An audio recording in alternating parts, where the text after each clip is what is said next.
ইসলামটা কি এটা এখনো বুঝতে শিখেন। ইসলাম এমন ধর্ম নয় যে আপনাকে গোলামি পছন্দ করে, সার্বজনীন ধর্ম। মক্কায় যে দেখলেন যে ও আনন্দ করে তারা 2 দিন, আল্লাহ রাসূল বললেন তোমাদের জন্য আল্লাহ 2 দিন নির্ধারিত করে দিয়েছে। সেই 2 দিন কোন 2 দিন? কোন 2 দিন? ঈদ উল আজহা এবং ঈদ উল ফিতর, এই 2 দিন। বিশ্বনবী ওদের অপোজিটে ঈদ দিয়ে দিলেন। তখন যুদ্ধ হয়েছে, তরবারির যুদ্ধ। এখন যদি যুদ্ধ বাদে ভারতের সাথে আমাদের যদি সীমানা বর্ডার নিয়ে চাঁপাইনবাবগঞ্জে বেঁধে গেল, এখন ওখানে আমরা চিন্তা করলাম তরবারি নিয়ে যেতে চলে যাব, আর বিএসএফের কাছে আছে মেশিন। তো রাসূলের সুন্নাহ মেনে যদি যুদ্ধ করতে হয় তাহলে আমাদের হাতে বন্দুক নিয়ে যাবে, নিতে হবে না তরবারি নিতে হবে? সুন্নাহ এই আবার কয় বন্দুক, মানে ডাইরেক্ট যারা বলে রাসূলের বাইরে, রাসূল যা করেছে ওর বাইরে করা যাবে না। তো রাসূল সাল্লাল্লাহু আলাইহি ওয়াসাল্লাম তো তরবারি দিয়ে যুদ্ধ করেছে, বন্দুক আপনি কই পাইলেন? আপনার তো এই এখতিয়ার নাই, বন্দুক ধরার এখতিয়ার আছে? রাসূল তো ধরে নাই জীবনে, এটা তো আবিষ্কারই হয় নাই। এখন ভারতের সাথে যুদ্ধ, আপনি তরবারি নিয়ে চলে গেছেন। তরবারি নিয়ে বর্ডার পর্যন্ত তার কাটা তো দূরের কথা, তার কাটার ধারের কাছে তো তার মধ্যে শোয়া শেষ, কবরে যেতে হবে। তাহলে আপনারও এখন সময়ের সাথে মিল রেখে যেটা আগে ছিল তরবারি, সেটা এখন হলো রাইফেল, স্টান গান, হামান, কামান, তারপরে আরও যে ওই ড্রোন, উড়োজাহাজ, যুদ্ধ বিমান, ওইগুলোই হলো তরবারি। কথা কি মনে থাকবে? এটা না আমরা বুঝে নিছি, একরকম বুঝে শুরু করে দিই। ভাই ইসলাম এত শক্ত, এত কিছু করে নাই। অমুখের দাড়ি নাই, তোর নামাজ পড়ি লাভ কি, তোর মুখে দাড়ি? আরে বাবা দাড়ি নেই, নামাজ পড়ছে, ভালো কাজ করতেছ, কথা কয় না। আর একজন দাড়িও নাই, নামাজও পড়ে না, ওর নিয়ে ওর কোনো মাথা ব্যথা নেই। সত্যি বলছি না মিথ্যা বলছি? একজন দাড়ি নাই, নামাজও পড়ে না, সারাদিন তাস খেলে, ক্যারাম বোর্ড, আর রাত্রি যে ইমানসির বেড়া ভেঙে বেড়ায়, ওর নিয়ে কোনোদিন কোনো ফতোয়া প্রসাব করলো না। ফতোয়াকার যে ব্যক্তি দাড়ি নাই মসজিদে গেছে, তোমার দাড়ি নেই, তোমার মসজিদে আসতে কয় কিনা? ঠিক না বে ঠিক? যেই বাচ্চাটা বিড়ি টানে বাচ্চাদের সাথে, এরকম আছে না ছোট ছোট বাচ্চা দেখবেন বিড়ি টানে, ডান্ডি খায়, ডান্ডি এই যে এর মধ্যে নিয়ে আঠা, এই জাতীয়, এই বাচ্চাদের কোনো অভিভাবককে দেখলাম না যে এই বাচ্চাদের বলতেছে বাবা এই কাজটা করা যাবে না, বাবা এখানে মার্বেল খেলতেছো, এটা খেলো না, আজান হয়েছে মসজিদে যাও। এই কথাটা বলা লোক খুবই কম পেয়েছি। কিন্তু জুমার দিন কোনো বাচ্চারা যদি মসজিদে একটু চিল্লা ফাল্লা করেছে, ও আত্মীয়াতু পড়ে চিন্তা করে, আত্মীয়াতুলি কাজ চাইলে যে বক্সে আত্মীয়াতুলিল্লাহি ওয়াসসালাওয়াত, নামাজ শেষ করেই ধরবো, আল্লাহুম্মা সাল্লি আলা মুহাম্মাদ, কাজ চাইলে এটা না ধরে কোনো কথা নেই, আল্লাহুম্মা সাল্লি আলা মুহাম্মাদ ওয়া আলা আলি মুহাম্মাদ, কাজ চাইলে মিজাজটা তো খারাপ করে দিলে, আসসালামু আলাইকুম ওয়া রাহমাতুল্লাহ, এই কাজ চাইলে তুই আয়, এখানে আয়। সত্যি না মিথ্যা বলছি? ওর টার্গেটই থাকে যে এই বাচ্চাটারে এমন ধমক দেবে যে ও যেমন না যেন আর মসজিদ মুখী না হয়। এই তোর আসতে বলে তোর বাবার নাম কে? এইগুলো হলো টাটকা শয়তান। কি তান টাটকা শয়তান। ইসলাম বোঝেও না, জানেও না, যৌবনকালে বেড়া ভেঙে বেড়াইছে, মসজিদে যে এখন পরহেজগার সাজে, খুব আল্লাহওয়ালা। যৌবনকালে নারীদের চরিত্র একটাও ঠিক রাখতে দেয় না, যে যা বিয়ে করি সব 2 নম্বর মাল ওর জন্য। এখন ওরে পরহেজগার। কথাগুলো খারাপ লাগলেও বর্তমান সমাজে এই কথাগুলো বলার খুবই দরকার। ক্রাম বোর্ডের আড্ডায় যে যুবকেরা, তাদের নিয়ে কেউ কোনো কথা বলে না। তাসের আড্ডায় যুবকেরা কেউ কোনো কথা বলে না। আজকে যদি এখানে গান বাজনা হতো, নাচ গান হইতো, মানুষের কি অভাব হতো? এটা নিয়ে এত মত পার্থক্যও থাকতো না, কেউ বাধাও দিত না যে মমতাজ বাদ দিয়ে আমাকে পরিমণি রানতে হবে। বলতে না কই তো মমতাজ আনছো, তাও ভালো, হ্যাঁ বডি ফিগার ভালো আছে, ঠিক না বে ঠিক? আবার গোপনে চাদর মুড়ি দিয়ে আসতো, যেটা দাড়ি মাড়ি আছে চাদর মুড়ি দিয়ে এসে আমাকে,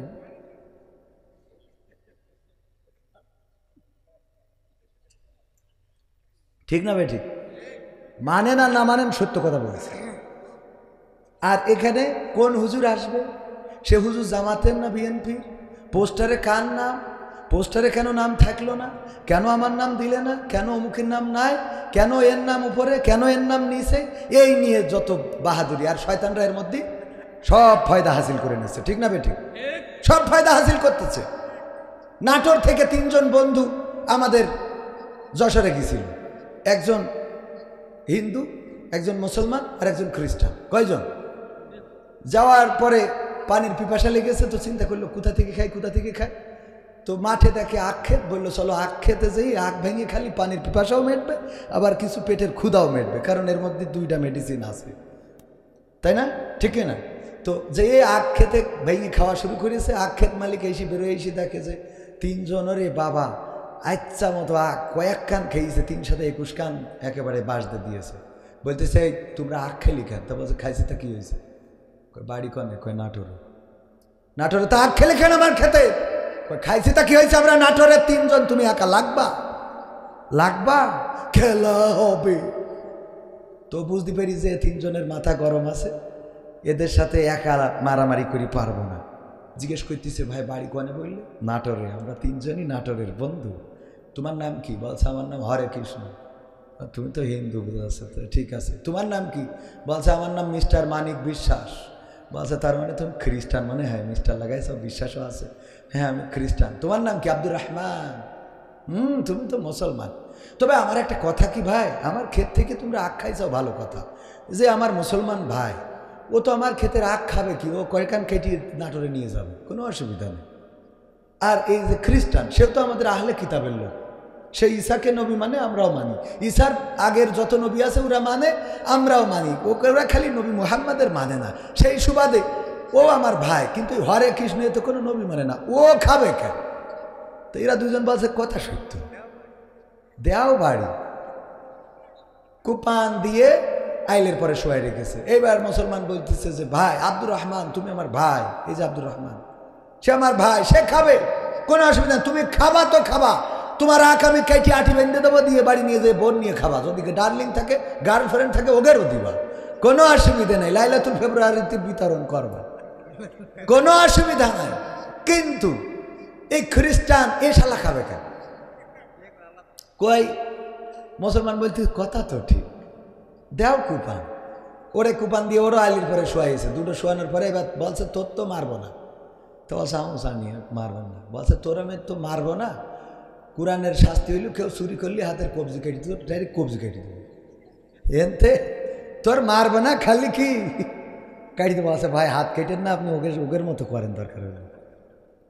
3ডারে মেরি আইলের পরে শোয়ানোর পরে 3 জন বলছে হা, আমরা প্রথমে যেটা বলেছিলাম আমরা নাটোরের 3 বন্ধু, যদি এই পরিচয়ে এক থাকতাম তাইলে আজকে ক্ষেত মালিকরে পিটাইয়ে এই ক্ষেতের মধ্যে কবর দিয়ে যাইতে পারতাম, ঠিক না বে ঠিক? শুধুমাত্র আমরা হিন্দু, বৌদ্ধ, খ্রিস্টান, মুসলমান পার্থক্য করে ফেললাম। নাটোরের মানুষ হয়ে আমরা যখন 3 ভাগে ভাগ হয়ে গেলাম, তখন যশোররা আমাদের কুপিয়ে ছেড়ে দিল। কথা কি বোঝা গেছে? তো আজকে বিএনপি, জামাতে ইসলাম, চরমনায়, হেফাজত যদি মত পার্থক্য শুরু করে দেন, যদি আলেমে আলেমে দ্বন্দ্ব শুরু করে দেন, আল্লাহর কসম করে বলি চট করে ঢুকা অসম্ভব কিছু না। কারণ আপনার এই দ্বন্দ্বের মাঝখান দিয়েই ছন্দপতন ঘটে যাবে, আবার স্বৈরাচারেরা ঘুরে দাঁড়াবে। আর এরপরে যদি রাত নেমে আসে, আল্লামা সাইদি ভবিষ্যৎবাণী করেছিলেন যে অমাবস্যার রাত আসবে যার শুভে ছাদি খাওয়া সম্ভব। আর আমি বলবো এই বিপ্লব যদি ব্যর্থ হয়, এমন রাত আসবে যেটার শুভে ছাদি হবেই না। এত সহজ মনে করেন না। আপনি কি নিয়ে দ্বন্দ্ব করছেন? কিসের দ্বন্দ্ব করা যাবে? মুসলমানে মুসলমানে দ্বন্দ্ব করা চলবে না, সীসা ঢালা প্রাচীর হবে কখনো তা টলবে না। মুসলমানে মুসলমানে দ্বন্দ্ব করা চলবে না, সীসা ঢালা প্রাচীর হবে কখনো তা টলবে না। মুসলমানে মুসলমানে দ্বন্দ্ব করা চলবে না, সীসা ঢালা প্রাচীর হবে কখনো তা টলবে না। তবেই শান্তি পাবে, অশান্তি দূর হবে, তবেই শান্তি পাবে, অশান্তি দূর হবে। কেউ আর মুসলমানের বাজে কথা বলবে না, মুসলমানে মুসলমানে দ্বন্দ্ব করা চলবে না, সীসা ঢালা প্রাচীর হবে কখনো তা টলবে না। কে আওয়ামী, কে বিএনপি, কে জামাত ইসলাম, এটা আমাদের নয় পরিচয়, মুসলিম মোর নাম, ঠিক না বেঠে? কে আওয়ামী, কে বিএনপি, কে জামাত ইসলাম, এটা আমাদের নয় পরিচয়, মুসলিম মোর নাম। এ কথা মানলে পরে শান্তি আসবে ঘরে, এ কথা মানলে পরে শান্তি আসবে ঘরে। কেউ আর মুসলমানের বাজে কথা বলবে না, মুসলমানে দ্বন্দ্ব করা চলবে না। সীসা ঢালা প্রাচীর হবে কখনো তা টলবে না, মুসলমানে দ্বন্দ্ব করা চলবে না। সীসা ঢালা প্রাচীর হবে কখনো তা টলবে না। মাঝাবের লড়াই যদি চলে শান্তি আসবে না রে ভাই কোনই কৌশলে। কওমিয়া আলিয়ার মাঝে লড়াই যদি চলে শান্তি আসবে না রে ভাই কোনই কৌশলে। ঐক্যবদ্ধভাবে থাকলে শান্তি পাবে, ঐক্যবদ্ধভাবে থাকলে শান্তি পাবে। এছাড়া শান্তি পাবার রাস্তা কভু মিলবে না। মুসলমানে দ্বন্দ্ব করা চলবে না, সীসা ঢালা প্রাচীর হবে কখনো তা টলবে না। মুসলমানে দ্বন্দ্ব করা চলবে না, সীসা ঢালা প্রাচীর হবে কখনো তা টলবে না। ঠিক না বেঠিক? আপনারা ঐক্যবদ্ধ থাকতে রাজি আছেন? আমি আলোচনা শুরু করব যদি আপনারা থাকতে চান। 12টা পর্যন্ত থাকা যাবে? থাকা যাবে ইনশাআল্লাহ। আমি তো শুরু করিনি, বললাম এই কথাগুলো আপনাদের বোনাস দিলাম ফ্রিতে। সম্মানিত এলাকাবাসী, মহিষডাঙ্গা উত্তরপাড়া কেন্দ্রীয় গোরস্থানের উদ্যোগে আয়োজিত ঐতিহাসিক তাফসিরুল কোরআন মাহফিলের শ্রদ্ধাভাজন সভাপতি হিসাবে থাকার কথা ছিল জনাব মোহাম্মদ আব্দুল কাহার সাহেব, সিনিয়র সহকারী জজ। উনি বিশেষ কারণবশত আসতে পারেননি। প্রধান অতিথি হিসাবে আমার পাশেই বসে আছেন আমার প্রিয় ভাই। যদিও আমাদের আজকে প্রথম দেখা, তারপরেও আমি জানি যে আমার ভিডিও যারা দেখে তারা আমাদের শুভাকাঙ্ক্ষী। আমি দর্শক বলার থেকে শুভাকাঙ্ক্ষী মনে করি। তারা আমাদের ভাই, ভালোবাসার মানুষ। আলহাজ অধ্যাপক এম লুৎফর রহমান সাহেব, যিনি আহ্বায়ক বনপাড়া পৌর বিএনপির, আল্লাহ রাব্বুল আলামিন ওনার হায়াতে বা নসিব করে দিন, বলেন আমিন। এবং উনি যে কথাগুলো বলেছেন, এই কথাগুলো ওয়াজের অর্ধেক কাজ উনি করে দিয়েছেন, বলেন আলহামদুলিল্লাহ। তো আল্লাহ রাব্বুল আলামিন ভাইজানকে ইসলামের জন্য কবুল করুন, কোরআনের পক্ষে যেন উনি যেভাবেই যে পথেই থাকুক যেন কোরআনের পক্ষে আমৃত্যুকাল থাকতে পারে, সেই তৌফিক আল্লাহ দান করুন, বলেন আমিন। এছাড়া বিশেষ অতিথি হিসাবে আছেন জনাব মোহাম্মদ আব্দুল সালাম মোল্লা সাহেব, যুগ্ম আহ্বায়ক বড়াইগ্রাম উপজেলা বিএনপি। তাছাড়া আলোচনা করেছেন উস্তাদ তুল্য উপাধ্যক্ষ এম এ মান্নান সাহেব, যার জুতা বহন করার যোগ্যতা আমি রাখি না। আপনাদের অঞ্চলের মানুষ হওয়াতে উনি আমার আগে আলোচনা করেছেন। সার্বিক সহযোগিতায় রয়েছেন মোহাম্মদ আব্দুল গফুর প্রামাণিক। এছাড়া স্টেজে আছেন আমার প্রিয় ভাই জনাব আব্দুর রহমান সাহেব, আছেন আব্দুল হামিদ ভাই। আমি আব্দুল হামিদ ভাইয়ের সাথে ইতিপূর্বেও আমার দেখা হয়েছে। আপনাদের অঞ্চলেরই সন্তান এবং অত্যন্ত চমৎকার হৃদয়ের একজন মানুষ। আমার স্টেজে আরও গণ্যমান্য ব্যক্তিবর্গ আছে, মাহফিলের পরিচালক আছে, বিএনপি, জামাতে ইসলাম সহ অন্য দলের নেতাকর্মীরাও থেকে থাকতে পারেন। আমার সামনে ভবিষ্ঠ দিনদার ইমানদার মুসলমান ভাই ও বাবাজিরা, পর্দার অন্তরালে মা এবং বোনেরা, আমার বা পাশে চেয়ারে বসা অসংখ্য জ্ঞানী গুণী মানুষ, যাদের জুতা বহন করার যোগ্যতা আমার মতো মানুষের নাই। জুতা সোজা করে দিতে পারলে নিজেকে ধন্য মনে করতাম, এমন অনেকেই রয়েছেন। সবাইকে অন্তরান্তরস্থল থেকে সালাম জানাচ্ছি, আসসালামু আলাইকুম রহমতুল্লাহ। আমরা আল্লাহর শুকরিয়া আদায় করছি যে মহান রব দয়া করে মায়া করে আমাদেরকে মানুষ হিসাবে সৃষ্টি করেছেন। উনি চাইলে আমাদেরকে এই মুহূর্তে মাহফিলে না রেখে পৃথিবীর অন্য কোনো কর্মে ব্যস্ত রাখতে পারতেন। পারতেন না? পারতেন না? কর্মে তো ব্যস্ত রাখতে পারতেনই। যেই সময় আমরা এখানে উপস্থিত হয়েছি সেই সময় অসংখ্য মানুষ আছে যারা জেলখান, হাসপাতালের বিছানায়, হাসপাতালে আছে, অসুস্থ অবস্থায় অনেক কষ্টে দিন যাপন করছে। এমন আছে না নাই? আছে না নাই? এক ব্যাগ রক্তের দরকার, কিন্তু ব্লাড গ্রুপিং এর সাথে মিলছে না।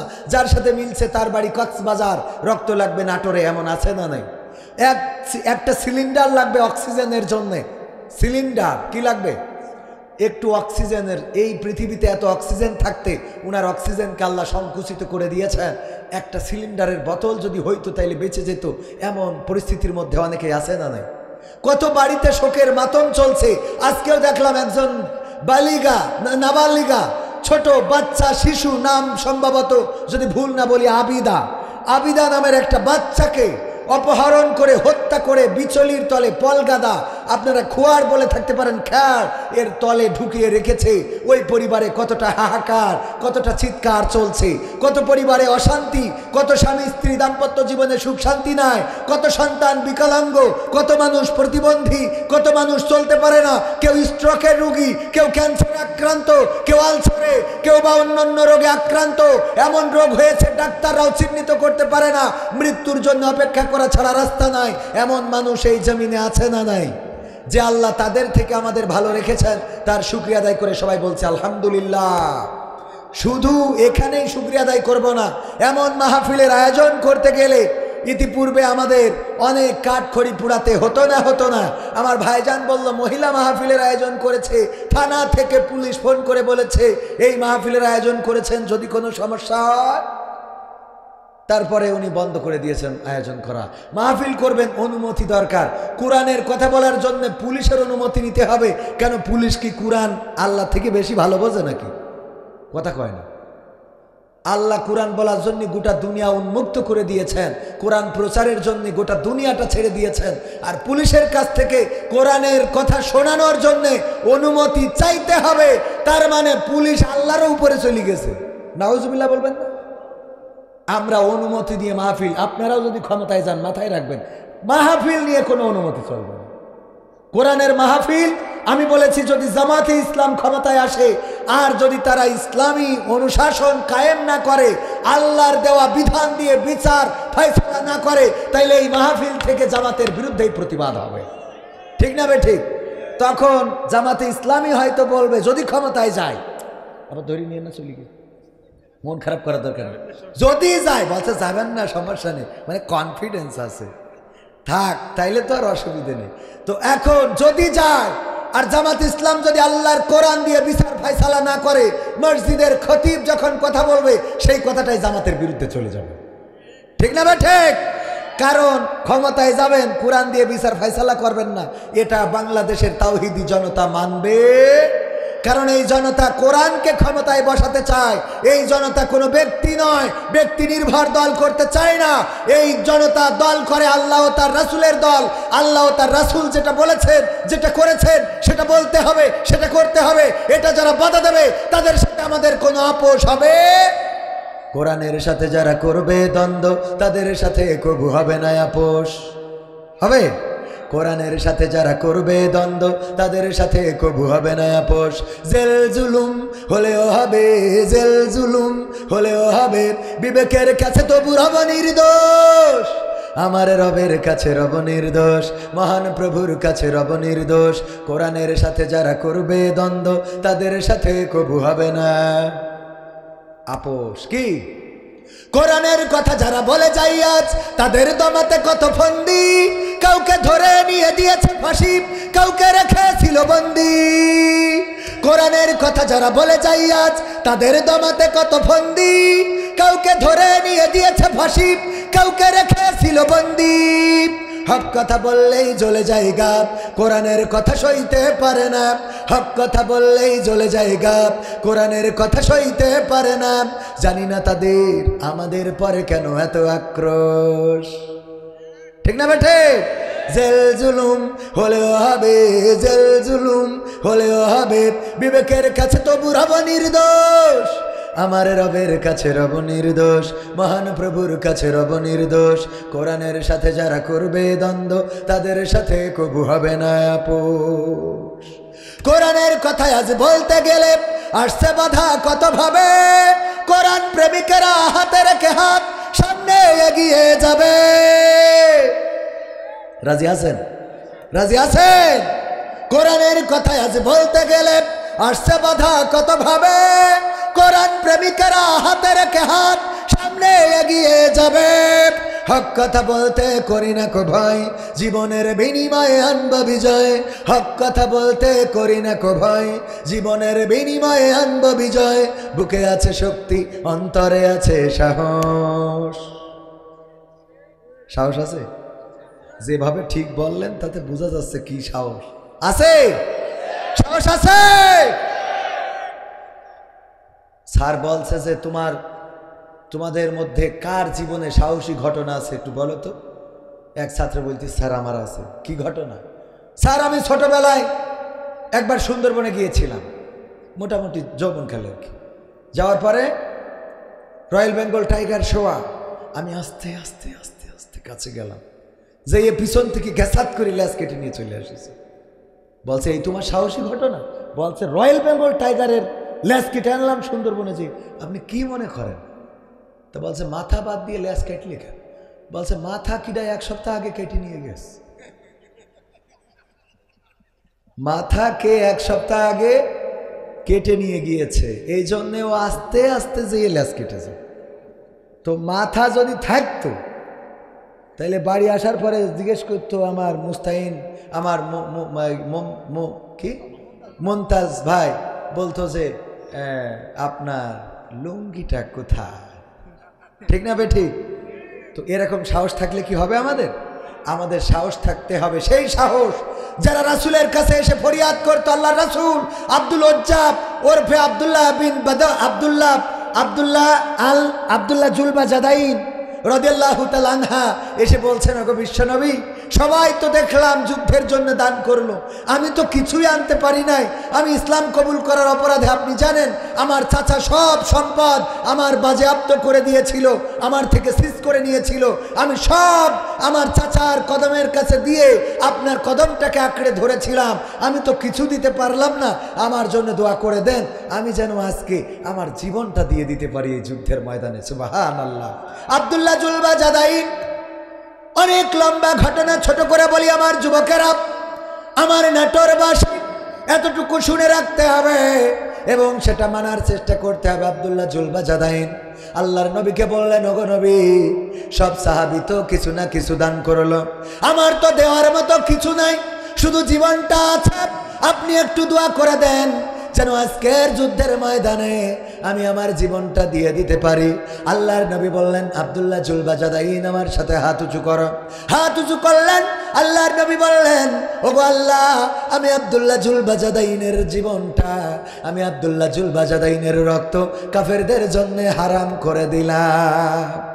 আব্দুল্লাহ জুলবা জাদাইন রাদিয়াল্লাহু তাআলা আনহু বললেন, ওগো বিশ্বনবী, আমি চেয়েছিলাম আজকের যুদ্ধের ময়দানে আমি শহীদ হয়ে যাব, আমার জীবনটা দিয়ে দেব, আর আপনি আমার জন্য দোয়া করলেন, আমার রক্ত কাফেরদের জন্য হারাম করে দিলেন, তার মানে তো আমি শহীদ হতে পারবো না। আল্লাহর নবী বললেন, আব্দুল্লাহ জুলবা জাদাইন, শুনে নাও, তুমি যদি জ্বরে ভুগেও মারা যাও, তোমার মৃত্যুটা আল্লাহ রাব্বুল আলামিন শাহাদাতের মৃত্যু হিসাবে কবুল করে নিবি। সত্যিই জ্বর হলো, আব্দুল্লাহ জুলবা জাদাইন ইন্তেকাল করলেন। মারা যাওয়ার পরে তার লাশ যখন কবরে নামানো হচ্ছিল, আব্দুল্লাহ ইবনে মাসউদ রাদিয়াল্লাহু তাআলা আনহু বললেন, আজকের এই মৃত্যুটা যদি আব্দুল্লাহ জুলবা জাদাইনের না হয়ে আমার হয়ে যেত, তবে আমার জীবনটা ধন্য হয়ে যেত। এই কথা আব্দুল্লাহ ইবনে মাসউদ রাদিয়াল্লাহু তাআলা আনহু কেন বলেছিলেন? কারণটা হলো, যখন বিশ্বনবীর কাছে খবর আসলো, ওগো বিশ্বনবী, যেই লোকটি শহীদ হওয়ার জন্য আপনার কাছে দুটি হাত তুলে দোয়া করতে বলেছিলেন, সেই ব্যক্তিটাই মারা গিয়েছেন, জ্বরে ভুগে তাঁবুতে আছে। আল্লাহর নবী বললেন, তোমরা তোমাদের ভাইকে দাফন কাফনের জন্য জানাজা প্রস্তুত করো, তার গোসল করাবে, সুন্দরভাবে কাফন পরাবে, তার কবরটা রেডি করো।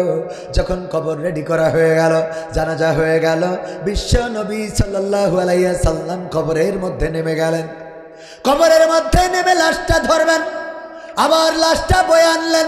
হযরত আবু বকর রাদিয়াল্লাহু তাআলা আনহু এবং ওমর রাদিয়াল্লাহু তাআলা আনহু আর কবরের কাছে রাতের অন্ধকারে যিনি আলো ধরে বাতি নিয়ে দাঁড়িয়েছিলেন, তিনি ছিলেন বেলাল রাদিয়াল্লাহু তাআলা আনহু। শুধু তাই নয়, লাশ এনে যখন দিলেন, বিশ্বনবী নিজ হাতে কবরে নামালেন।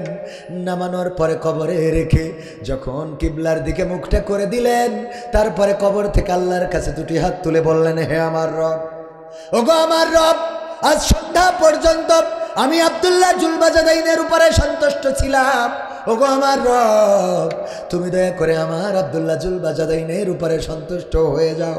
বিশ্বনবী দোয়া করেছেন আব্দুল্লাহ জুলবাজাদাইনের জন্যে, তিনি নিজ হাতে ওই লাশটা ধরে কবরে নামিয়েছেন। এমনকি আবু বকর এবং ওমর রাদিয়াল্লাহু তাআলা আনহু বয়ে নিয়ে এসেছেন। আর ইসলামের প্রথম মুয়াজ্জিন বেলাল আলো ধরে রেখেছিলেন কবরের কাছে। এটা দেখার পরে আব্দুল্লাহ ইবনে মাসউদ বললেন, আহারে এমন মৃত্যু তো সবার ভাগ্যে জোটে না। আজকে যদি এই মৃত্যুটা আব্দুল্লাহ ইবনে মাসউদের হয়ে যেত, তাইলে আব্দুল্লাহ ইবনে মাসউদ মরে যেও সেটাতে প্রাউড ফিল করতো। বলেন সুবহানাল্লাহ। এমন জীবন গঠন করতে হবে। তারা জীবনকে উৎসর্গ করে দিতে চাইতো যে আমি জীবনটা দিতে চাই আজকে। আর আমরা কি করি? এই মিছিলে যাওয়ার দরকার নেই, ওখানে গুলি হতে পারে, ঠিক না ভাই? ঠিক। ওখানে তোমার যাওয়ার দরকার নেই, ওখানে যাওয়া, যে বিজয় হয়ে গেছে কয় আমরাই ছিলাম। পুলিশ ডেকে বলে, কবির ভাই শোনেন ভাই, একটা কথা কানে কানে বলি, কি আমি শিবিরের সাথেই ছিলাম। তো এত 16 বছর কানে ছিলেন আপনি? বোঝেননি? 16 বছর আপনি কানে ছিলেন, শিবিরের সাথে ছিল। হুজুর দেখলি কয় শিবিরের সাথে, আর আপনাদের দেখলি কয় ছাত্র দলের নেতা ছিল। আমার সেই আওয়ামী লীগ আসবে, আমি ছাত্রলীগ ছিলাম, ঠিক না ভাই? ঠিক। সুবিধাবাদ জিন্দাবাদ। যারা ওদের হাতে হাত কড়া লাগাইলো, যারা আমাদের হাতে হাত কড়া লাগাইলো, ওরা আবার এখন ওদের হাতে হাত কড়া লাগাইলো। আবার যদি কোনোভাবে ঘুরিয়ে দেয়, আবার আমাদের পরে বাটাম টানবে, ঠিক না ভাই? ঠিক। কথা কয় না, ওরা কয় আমরা আইন কার্যকর করি, আমরা আইনের। তবে সেদিন একজন গোপন কথা বলছে যে ভাই, আমাদের পরে যে নির্দেশ ছিল তার 3%ও প্রয়োগ করা হয় না। চিন্তা করতে পারেন কত বড় জাহেল, মানে কিডা খালাম না, হ্যাঁ? বলছে যে আমাদের পরে যে নির্দেশ ছিল সেটা আর 3%, যেটা আপনারা দেখেছেন 3%ও না। তাহলে 100% দিলে কি হইতো? গোটা বাংলাদেশ মরুভূমি বানায় সৌদি আরব বানাতে চাইছিল মানুষ। সব বলেছে সামনে যা আসবে সব ফাঁকা ফাঁকা, অথচ তারাই ফাঁকা ফাঁকা হয়ে গেছে, ঠিক কিনা? এমপিরা সব কোথায় গেল শোনাবো? মন্ত্রীরা সব কোথায় গেল? কোথায় কাদের কাকা? তাদের সারা দেশটা এখন লাগে ফাঁকা ফাঁকা, ঠিক না ভাই? ঠিক। এমপিরা সব কোথায় গেল? মন্ত্রীরা সব কোথায় গেল? কোথায় কাদের কাকা? তাদের সারা দেশটা এখন লাগে ফাঁকা ফাঁকা, ওদের সারা দেশটা এখন লাগে ফাঁকা ফাঁকা। পালাবো না, প্রয়োজন হলে ফখরুলের বাসায় গিয়ে উঠব, ঠাকুরগাঁওয়ে বাসা আছেন, ঠিক না ভাই? ঠিক। পালাবে না, পালাবে না, যাই না তবু দেখা, পালাবে না, পালাবে না, যাই না তবু দেখা। তাদের সারা দেশটা এখন লাগে ফাঁকা ফাঁকা, ওদের সারা দেশটা এখন লাগে ফাঁকা ফাঁকা। আইন মন্ত্রী আটকে গেল আইনেরই ফাঁকে, দাড়ি সারা দরবেশের ভণ্ড ভণ্ড লাগে। আইন মন্ত্রী আটকে গেল আইনেরই ফাঁকে, দাড়ি সারা দরবেশের ভণ্ড ভণ্ড লাগে। শুনছি কত নেতা নেত্রী খাইতেছে ভাই ডান্ডা, বিচারপতি কালামানিকের ফাটিয়েছে আন্ডা। পলকের ঝলক গেল, পলকের ঝলক গেল থামিয়ে নেটের চাকা। তাদের সারা দেশটা এখন লাগে ফাঁকা ফাঁকা, ওদের সারা দেশটা এখন লাগে ফাঁকা ফাঁকা। কই গেল সেই সংসদেতে মমতাজের গান? কোথায় গেল হযরত বলা স্বামী মুসলমান? খেলা হবে, মনে আছে? কই গেল সেই সংসদেতে মমতাজের গান? কোথায় গেল হযরত বলা স্বামী মুসলমান? ইনু মেনন দীপু মনি আছে কারাগারে, বাপ করিলেও পাপ কখনো ছাড়ে কি আর তারে। কোথায় গেল স্পিকারের, কোথায় গেল স্পিকারের দৃষ্টি আঁকা বাঁকা? তাদের সারা দেশটা এখন লাগে ফাঁকা ফাঁকা, ওদের সারা দেশটা এখন লাগে ফাঁকা ফাঁকা। কোথায় গেল আরাফাত আর ব্যারিস্টার সুমন? কথা বলার সময় তারা করে নিয়োজন। মুরগি কবির খাইছে ধরা, জাফর কোথায় আছে, গোপনে কি সেও গেল মোদি দাদুর কাছে। কোথায় গেল এ সালামের, কোথায় গেল এ সালামের কাড়ি কাড়ি টাকা, তাদের ছাড়া দেশটা এখন লাগে ফাঁকা। ঠিক না বে ঠিক? যারা ফাঁকা করতে চেয়েছিল তারাই ফাঁকা হয়ে গেছে। এটা থেকে শিক্ষা নিতে হবে, এটা থেকে এতটুকু বুঝতে হবে আমার আওয়ামী লীগের ভাইয়েরা, ছাত্রলীগ যুবলীগের ভাইয়েরা এখন বিপদে আছে না নাই? আজকে দেখলাম পত্রিকার নিউজ, কোন জায়গায় আওয়ামী লীগের একটা গোপন বৈঠক হচ্ছিল। মানে বৈঠক তো আর এখন গোপন করা লাগে না, ওরা এখন বৈঠক করলেই গোপন বৈঠক, কারণ এতদিন জামাত বিএনপির গোপন বৈঠক বলে ধরে নিয়ে গিয়েছিল, ঠিক কিনা? তো এখন বৈঠক হচ্ছিল গোপন বৈঠক, সেখান থেকে ধরে নিচ্ছে 5, 7, 10, 12 জন। পত্রিকার রিপোর্ট আজকে। এই যে গোপন বৈঠক, এই গোপন বৈঠকের নামকরণ করেছিল তারা, ঠিক না বেঠিক? বাড়ি মহিলারা কোরআন শিখতেছে, সেটাও গোপন বৈঠক।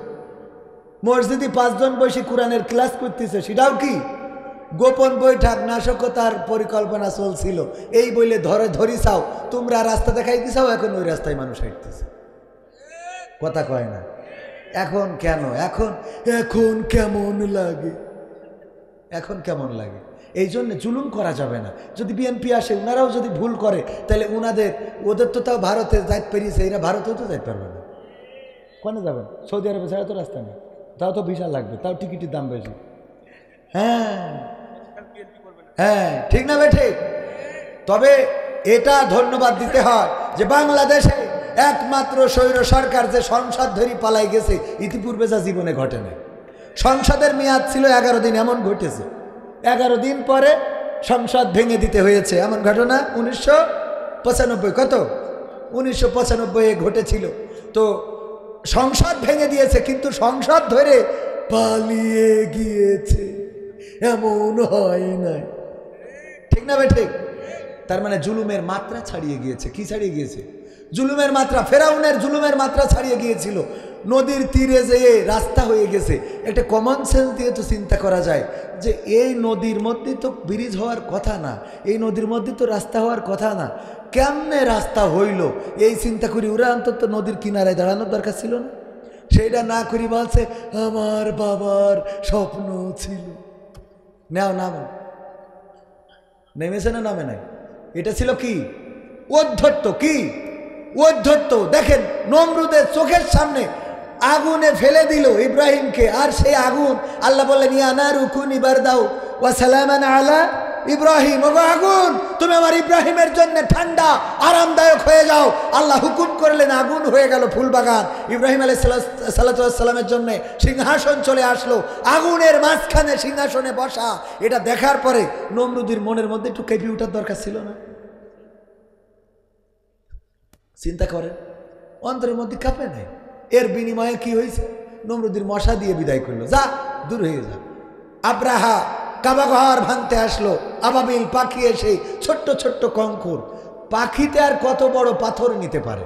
সেই পাথরে পশুর চর্বিত ভুসির ন্যায় হয়ে গেল, হাড় মাংস চিনার উপায় নাই। কোরআন বলছে যারা তাদেরকে পশুর চর্বিত তৃণমূল, যেমন গরু চিবিয়ে রাখলে ওই গরু জবাই করার পরে পেট কাটলে যেটা বের হয় ওইটার মতো, গোবরের মতো না। কোনটার মতো? গরুর ভুড়ি খান না আপনারা? ভুড়ির মধ্যে একটা থাকে না, চিবায়ে যেটা রাখে ভিতরে প্রাথমিকভাবে, ওই রকম হয়ে গেল তাদেরকে পাখির ছোট পাথরে। আল্লাহ পাখি দিয়ে পাথর ফেলাইলো, আল্লাহ বলল যে নাও কুন ফায়া কুন, হয়ে গেল। এগুলো শিক্ষা নেওয়ার দরকার আছে না নাই?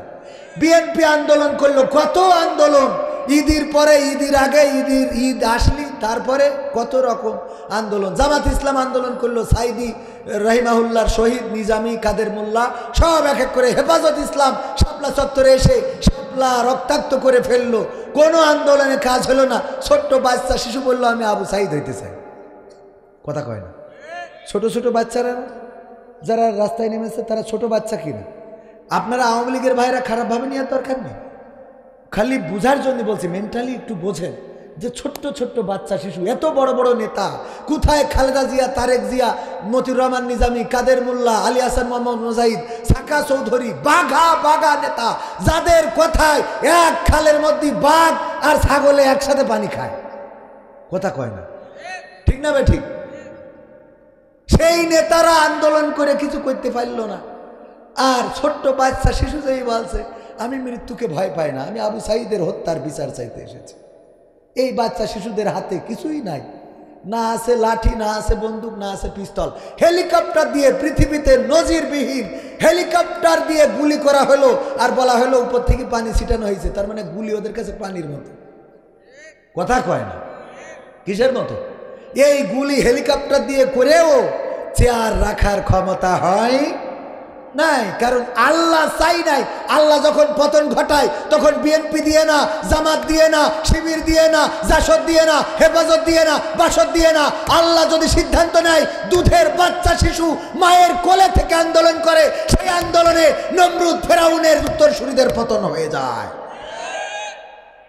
এটা মাথায় রাখতে হবে, এটা মাথায় রেখে আগামীর দিন আমাদেরকে চালিয়ে নিতে হবে। শুকরিয়া আদায় করব তাহলে কার? আল্লাহ রাব্বুল আলামিনের শুকরিয়া আদায় করব। এই কথাই বলছিলাম যে আল্লাহ আমাদের একটা পরিবেশ করে দিয়েছেন, কথা বলার শক্তি দিয়েছেন, সামর্থ্য দিয়েছেন, সাহস দিয়েছেন, এই সুন্দর সমাজ দিয়েছেন। সেই রবের শুকরিয়া আদায় করে সবাই আবার জোরে সোরে বলছি আলহামদুলিল্লাহ। আর যারা মনে করেন আমরা আপনাদের বিরুদ্ধে বলছি, তাদেরকে বলবো আপনাদের বিরুদ্ধে নয়, বরং নিরপেক্ষতার দৃষ্টি দিয়ে দেখেন যে ইতিপূর্বে কি করা হয়েছে। বাচ্চা শিশুদেরকে শুধু হত্যা করেই ক্ষান্ত হয় নাই, গাড়ির উপরে তুলে পেট্রোল ঢেলে আগুন জ্বালিয়ে তাদেরকে এই পৃথিবী থেকে লাশ চেনার উপায় রাখে নাই। করেছে না করে নাই? ইলিয়াস আলী, তাকে গুম করার পরে পরিবার গিয়েছে, জানে হত্যা করা হয়ে গেছে, তারপরেও টিস্যু দিয়ে চোখ মুছে বলে আমি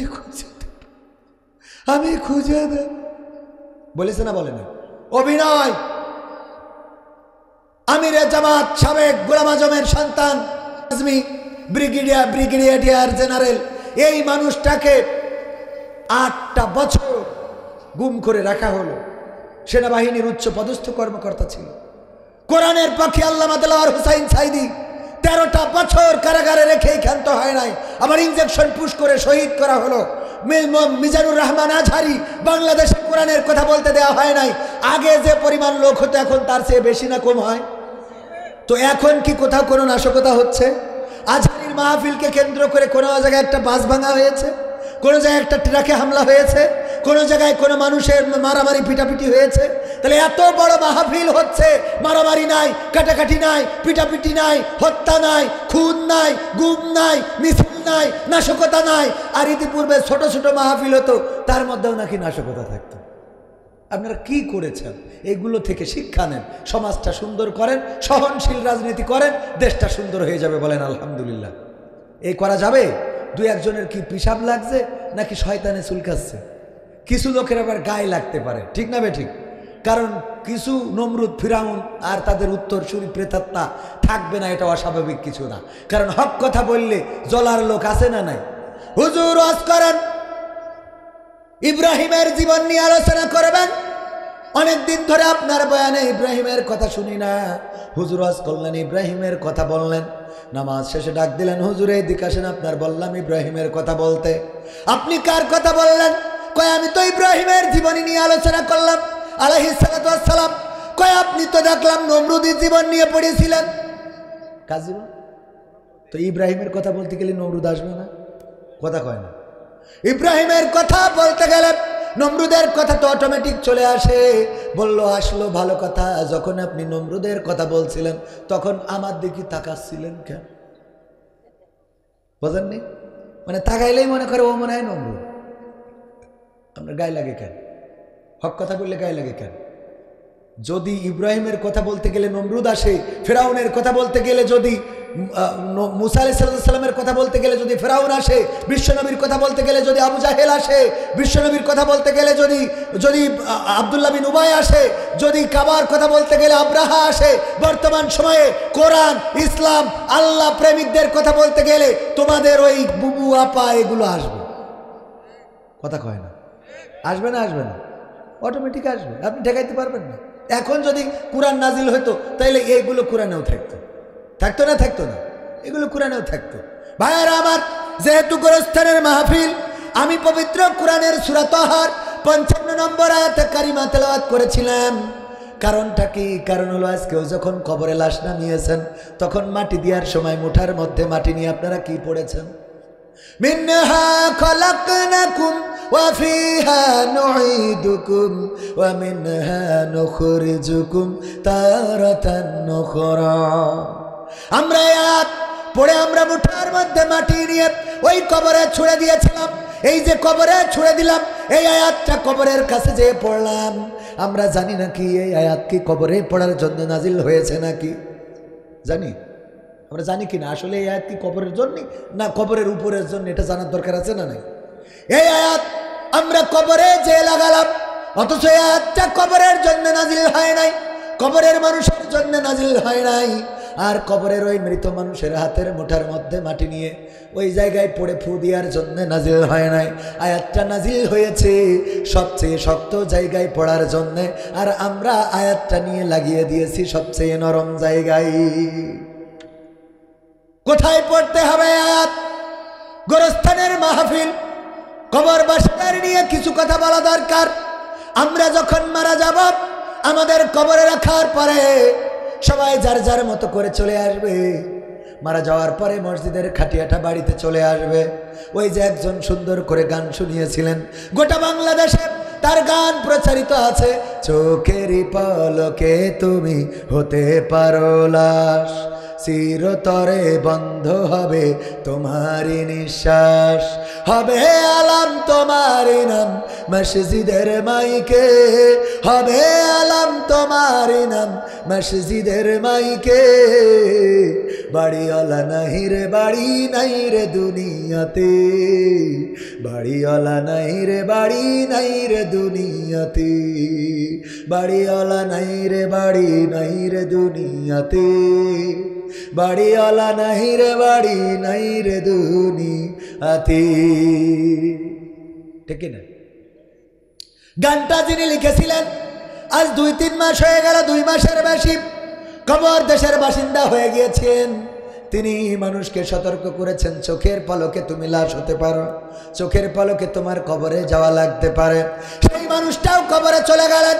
ওগো আমার ভাইয়েরা, মাঝে মাঝে বলি মসজিদে যাবেন আর ওই খাটিয়ার কাছে একটু দাঁড়াবেন, দাঁড়ায় খাটিয়াকে প্রশ্ন করবেন, ওগো খাটিয়া বলো দেখি, তুমি তো কয়েক বছর আগে আমার বাবাকে নিয়ে গিয়েছিলে, তার কয়েক বছর পূর্বে আমার দাদাকে নিয়ে গিয়েছিলে, এই তো কয়েক মাস পূর্বে আমার চাচাকে নিয়ে গেলে, এই তো কয়েকদিন পূর্বে আমার বন্ধুদেরকে নিয়ে গেলে, আমার অমুক বন্ধুকে নিয়ে গেলে।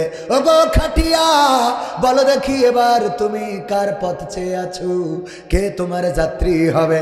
খাটিয়ার কাছে নীরবে নিভৃতে একাকী একাকিত্বে একটু প্রশ্ন করবেন মসজিদের কাছে, যে প্রশ্ন করার পরে দেখবেন খাটিয়া যেন জবাব দেয়। যদি আপনার বিবেকের কান থাকে শুনতে পাবেন, খাটিয়া যেন ডাক দিয়ে বলে, ওগো আল্লাহর বান্দা তৈরি হয়ে যাও, এবারের যাত্রাটা তোমার হয়ে যেতে পারে, এবারের যাত্রাটা তোমার হয়ে যেতে পারে। আমি খাটিয়া তোমার জন্য মূল্যবান হয়ে উঠতে পারি।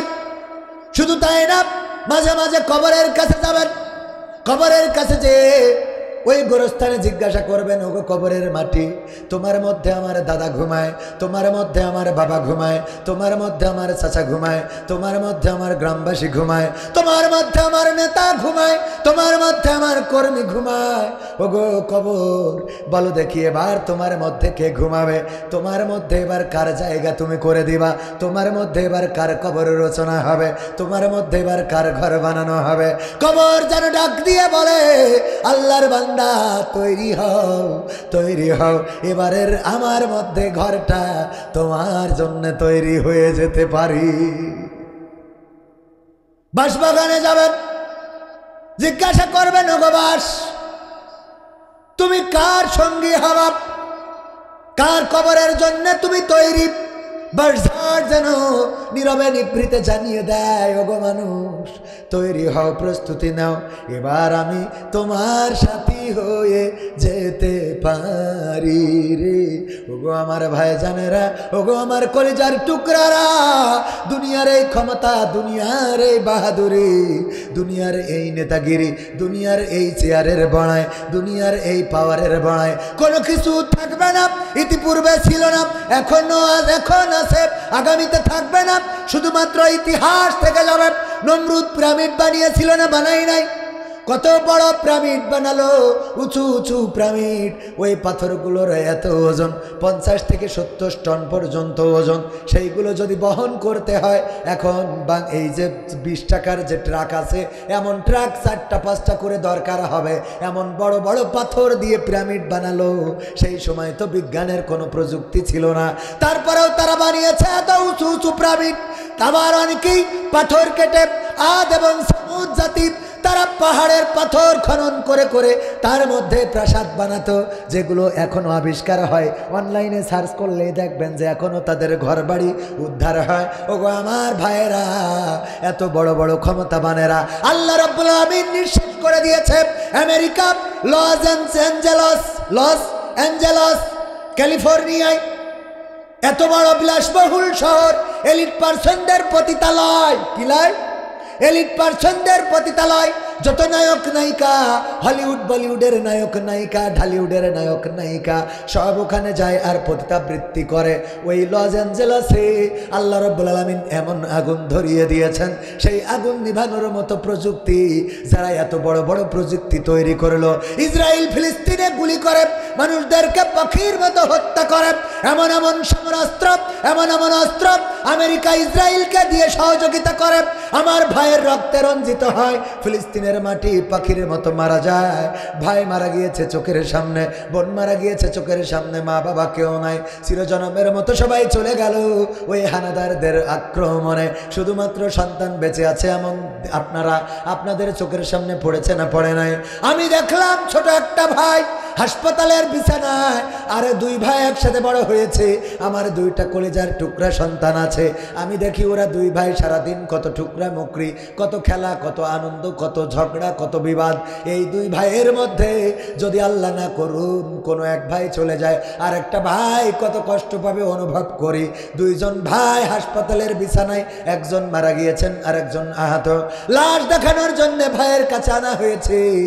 ছোট ভাই অথবা বড় ভাই ছোট ভাইয়ের মৃত্যুতে চোখের পানি ছেড়ে দিয়েছে। ভাই রে, তোরে মেরে ফেললো, আমি আর কার সাথে খেলবো, কার সাথে মজা করবো, কার সাথে ঝগড়া করবো, কার সাথে স্কুলে যাব?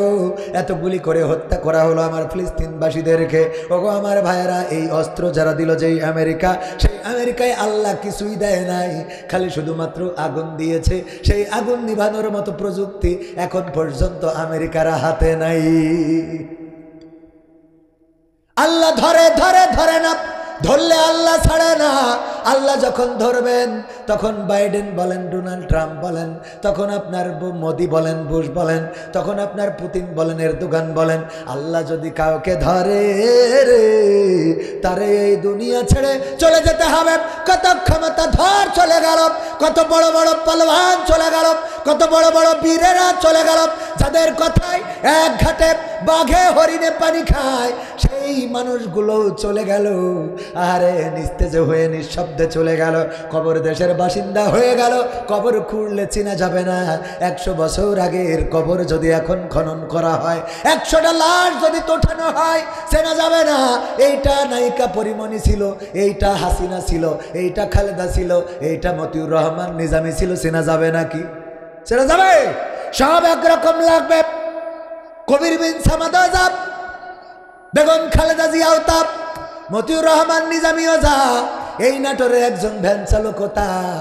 100 বছর পরে এখনকার যাদের বাহাদুরি আছে, ক্ষমতা আছে, লড়াই আছে, বড়াই আছে, 100 বছর পরে যদি এখানে কবরের গোরস্থান থেকে যদি লাশগুলো তোলা হয়, শুধুমাত্র হাড় পাওয়া যাবে রে, যার মধ্যে চেনা যাবে না।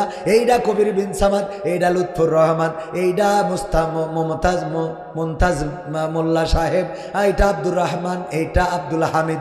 একজনকেও এইভাবে চেনা যাবে নাকি? চেনা যাবে? তাহলে কেন ক্ষমতার বড়াই দেখে?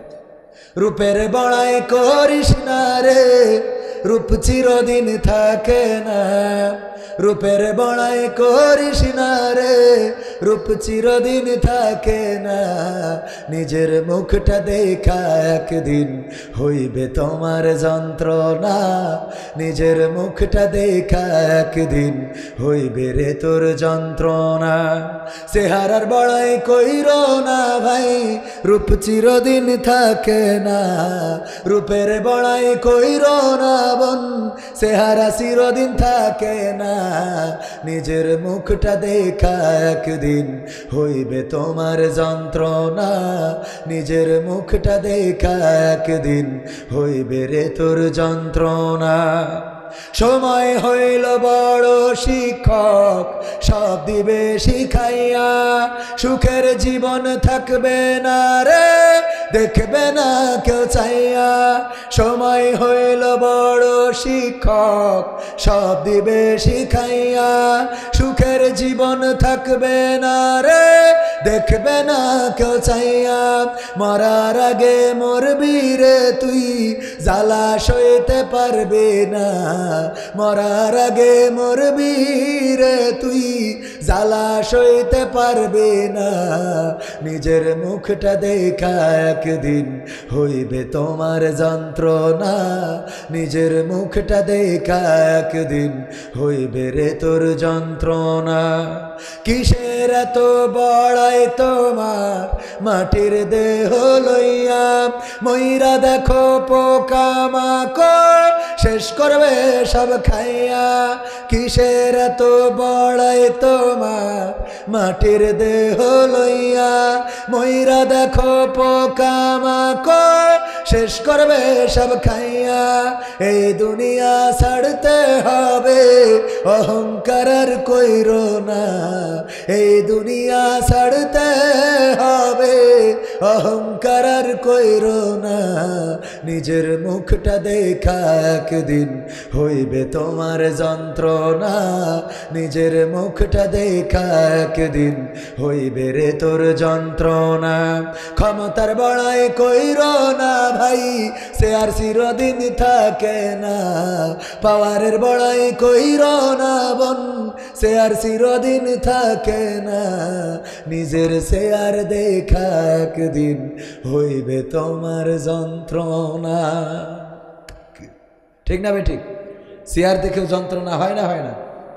যেই চেয়ারে বসে বলেছিল টুস করে ফেলে দেব পদ্মায়, যারে ফেলে দেবে সে এখন সেই চেয়ারে। চিন্তা করা যায়? নদীরে কুল ভাঙে ও কুল গড়ে, এই তো নদীর খেলা, সকালবেলার রাজা তুমি, ফকির সন্ধ্যাবেলা। ঠিক না বে ঠিক? এই কথাগুলো ইতিপূর্বে অতীতে আমাদের বলে গিয়েছেন, আমাদের শুনিয়েছেন, কিন্তু আমরা কথাগুলোর ভারত্ব বুঝি নাই অথবা মূল্য দিই নাই। ওগো আমার কলিজার টুকরারা, ওগো আমার ভাইজানেরা, আমার দিনী, আমার মুসলমানেরা, আজকে আমরা যারা এখানে এসেছি, আল্লাহ যাদের কবুল করেছেন তারা ছাড়া আসতে পারে নাই। যারা উঠে যাবেন তারা তাদেরকেও আল্লাহ এখানে শেষ পর্যন্ত রাখতে চাইবেন না, এই জন্য উঠে যাবেন। আল্লাহ রাব্বুল আলামিন বলেছেন, ইয়া আইয়ুহাল্লাযীনা আমানু দুখুলু ফিস সিলমি কাফা ওয়া লা তাত্তাবিউ খুতুওয়াতিশ শাইতান ইন্নাহু লাকুম আদুউম মুবিন। আমার আল্লাহ বলছেন, ওগো ঈমানদারেরা, তোমরা ইসলামের মধ্যে পরিপূর্ণভাবে দাখিল হয়ে যাও, পরিপূর্ণভাবে প্রবেশ করে নাও, নিজেদেরকে ইসলামের মধ্যে পরিপূর্ণভাবে ঢুকিয়ে দাও। আর তোমাদের বলে দিচ্ছি, শুনে নাও, তোমরা শয়তানের পদাঙ্ক অনুসরণ করো না, কারণ সে তোমাদের প্রকাশ্য দুশমন। কথাটা কার? আল্লাহ আমাদেরকে সাবধান করালেন। এই কোরআনের কথা, এখানে যে কথাগুলো বলছি, এই কথাগুলো প্রাসঙ্গিকভাবে কোরআনের সাথে অঙ্গাঙ্গিভাবে জড়িত আছে না নাই? এই কথাগুলো শোনার জন্যে, শুনতে বসার জন্য ইমানের দরকার, ইসলামের মধ্যে পরিপূর্ণভাবে দাখিল হওয়া দরকার। আল্লাহ যদি পরিপূর্ণভাবে আপনাকে দাখিল না করে, বুঝে নেবেন, আব্দুল্লাহ বিন উবাই নবীর পিছনে নামাজ পড়তো, রাসূল যেখানে নামাজ পড়তো তার পিছনে যিনি দাঁড়াতেন তার নাম হলো আব্দুল্লাহ ইবনে উবাই। শুধু দাঁড়াতেন না, নামাজ শেষে তিনি দাঁড়িয়ে বলতেন, ওগো মদিনাবাসী সবাই বসে যাবা, নবী মুহাম্মদ যে কথাগুলো বলবে রে সেই কথাগুলো শুনবা আর আমল করবা। আল্লাহর নবী বললেন আল্লাহর কাছে সবচেয়ে পছন্দের নাম হলো আব্দুল্লাহ। এই কথা শোনার পরে আব্দুল্লাহ বিন উবাই নিজের নামটাও চেঞ্জ করেছে আকিকা দিয়ে, নিজের নাম রেখেছে আব্দুল্লাহ, যে আল্লাহর কাছে পছন্দ এই নামটা আমি রাখবো। অথচ জাহান্নামের সবচেয়ে নিচেই থাকবে কে? মুনাফিক সর্দার আব্দুল্লাহ বিন উবাই। অথচ রাসূলের পিছনে সাল্লাল্লাহু আলাইহি সাল্লাম তার পিছনে 5 ওয়াক্ত বাজামাত নামাজ আদায় করেছেন। 5 ওয়াক্ত বাজামাত মসজিদে নববীর মুসাল্লি আব্দুল্লাহ বিন উবাই যদি জাহান্নামে যায়, আপনি সলিমুদ্দিন কসিমুদ্দিন তো ভাঙাচুরা মসজিদের মুসাল্লি।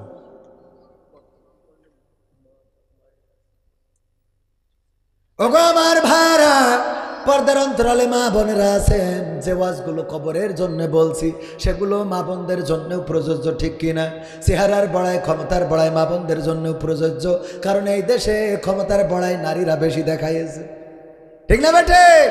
যাই হোক, আমার ভাইজান বলেছেন মা বোনদের জন্য দুটো একটা কথা শোনাতে চাই। আল্লাহ বললেন ওয়া করানা ফি বুয়ুতিকুন্না ওয়ালা তাবাররাজনা তাবাররুজাল জাহিলিয়াতিল উলা। ওগো নারীরা, পর্দার মধ্যে থাকো, জাহিলি যুগের মেয়েদের মতো সেজে গুজে নিজেদেরকে প্রদর্শন করে বেড়ায়ও না। কথাটা কার? সবাই চিল্লায়ে বলেন কথাটা কার? আরো জোরে বলেন কথাটা কার? আল্লাহর নাম বলতে যদি কষ্ট হয়, কবরে যাওয়ার পরে প্রথম যে কথাটা বলা লাগবে মান রব্বুকা, বলতে হবে রব্বি আল্লাহ। কি বলতে হবে? রব্বি আল্লাহ। এই আল্লাহর নাম বলতে এত কার্পণ্যবোধ করা যাবে না।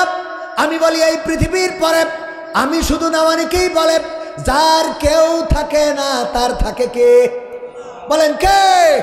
যার কেউ থাকে না তার থাকে আল্লাহ, যার কেউ দেখে না তার দেখে আল্লাহ, যার কেউ ডাকে না তার ডাকে আল্লাহ, যার কেউ খোঁজে না তার খোঁজে আল্লাহ। যখন বিপদে পড়ে যায় তখন মানুষ আল্লাহ ছাড়া, যখন ডাক্তার বলে দেয় আর হবে না, আর হবে না, বাড়িতে নিয়ে চলে আসে, আর তখন বলে না যে আর বাঁচবে না, তখন বলে এখন আল্লাহ ছাড়া আর কেউ নাই রে, ঠিক না বেঠিক? মানে সব চেষ্টা করে একদম মারা যাওয়ার আগ পর্যন্ত, যখন হাসপাতাল ফেরত পাঠিয়ে দেয় যে আমাদের কাছে আর কোনো ঔষধ নাই, আর কোনো ডাক্তার নাই, তখন বাড়ি আনার পরে তাও মানুষের একটা কনফিডেন্স থাকে, তখন বলে না যে উনি আর বাঁচবেন না, ডাক্তার বলে দিয়েছে মরি যাবে তো মরি যাবে। এই কথা বলে কেউ? কি বলে বলেন তো? এখন বলে যে এখন আল্লাহ যা চায়।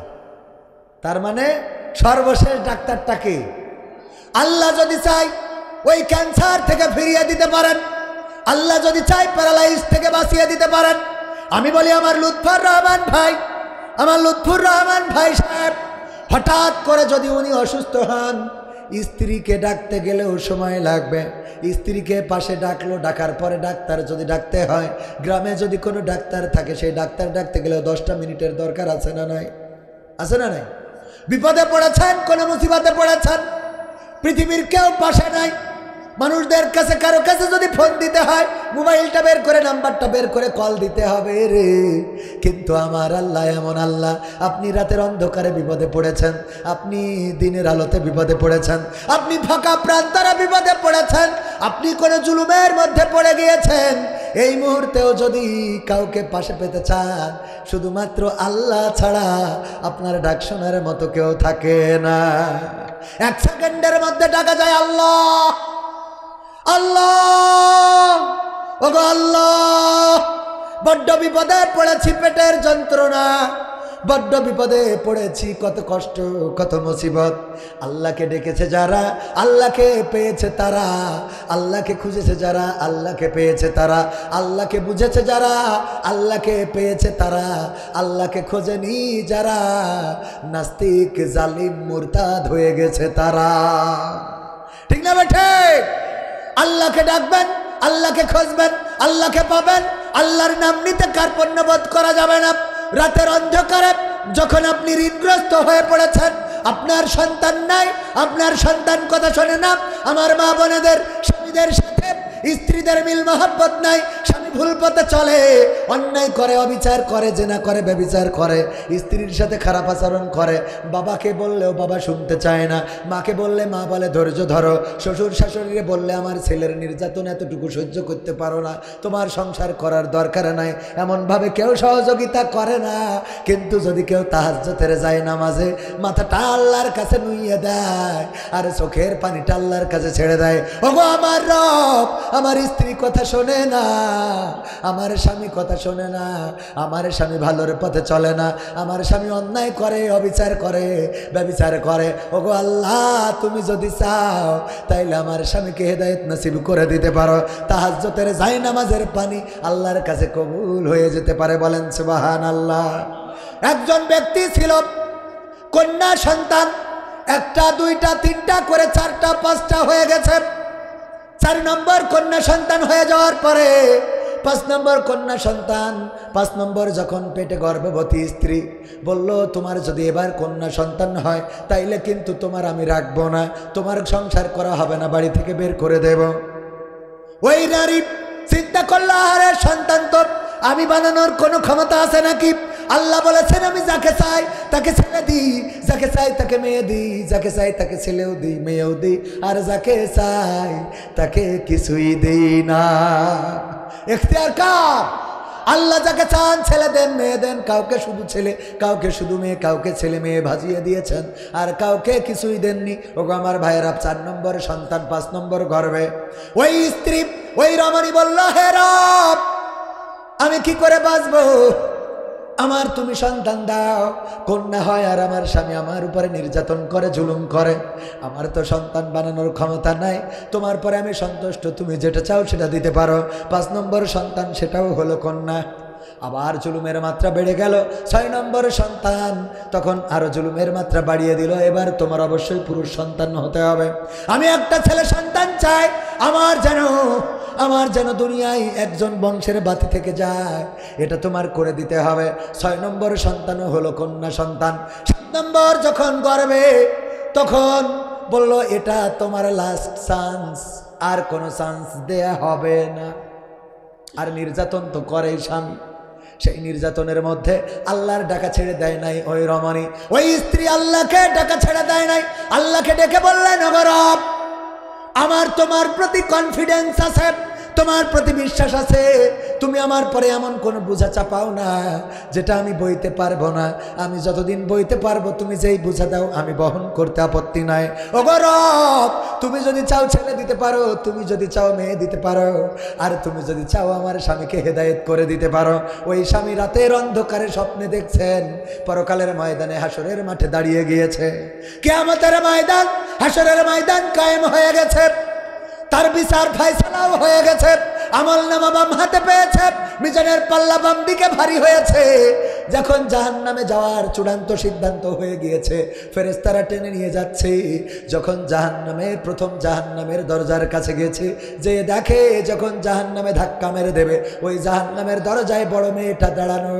বড় মেয়ে বলছে, ওগো জাহান্নামের ফেরেশতারা, আমার পিতাকে জাহান্নামে ঢুকতে দেব না, জাহান্নামে ফেলতে দেব না, কারণ আমার পিতা আমাদেরকে মানুষ করেছে, লালন পালন করেছে, আমাদেরকে খাইয়েছে, বড় করেছে, সুতরাং আমার পিতাকে আমি জাহান্নামে ফেলতে দেব না। ফেরেশতারা চিন্তা করলো, ঠিক আছে, 1 নম্বর দরজা তো ঢুকতে দিল না, 2 নম্বর দরজার কাছে নিয়ে গেল।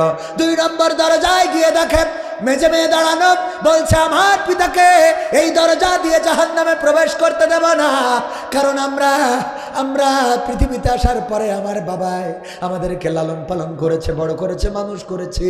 তারপরে যখন 3 নম্বর, 4 নম্বর, 5 নম্বর, এক এক করে 6 নম্বরে 6টা মেয়ে ছিল ওই লোকটির। কয়টা? 6 নম্বর দরজায় গিয়ে দেখলাম 6 নম্বর কন্যা দাঁড়ানো, বলল, আমার বাবাকে জাহান্নামে ফেলতে দেব না, দেব না, দেব না। এই কথা বলার পরে ফেরেশতারা ওই দরজা থেকে ফেরত নিয়ে 7 নম্বর দরজায় নিয়ে গেল, সেখানে আর কোনো কন্যা সন্তান নাই, ওই জায়গায় জাহান্নামের মধ্যে ফেলে দিয়েছে। স্বপ্নের মধ্যে জাহান্নামে যখন ধাক্কা মেরে ফেলে দিয়েছে, হঠাৎ ঘুম ভেঙে যায় না? যায় না? মানুষ বিপদে পড়লে পরে হঠাৎ করে ঘুম ভেঙে যায়। লোকটির ঘুম ভেঙে গেল। ঘুম ভেঙে যাওয়ার পরে গা ঘেমে ঘরমাক্ত হয়ে একেবারে খুবই খারাপ অবস্থা। স্ত্রী তাড়াতাড়ি করে উঠলেন। স্ত্রী বললেন, ওগো স্বামী, কি এমন হলো, এই মুহূর্তে তোমার শরীর এত ঘেমে গেল কেন, এই অবস্থা কেন স্বামী গো, কোনো বিপদ কি হয়েছে ঘুমের মধ্যে?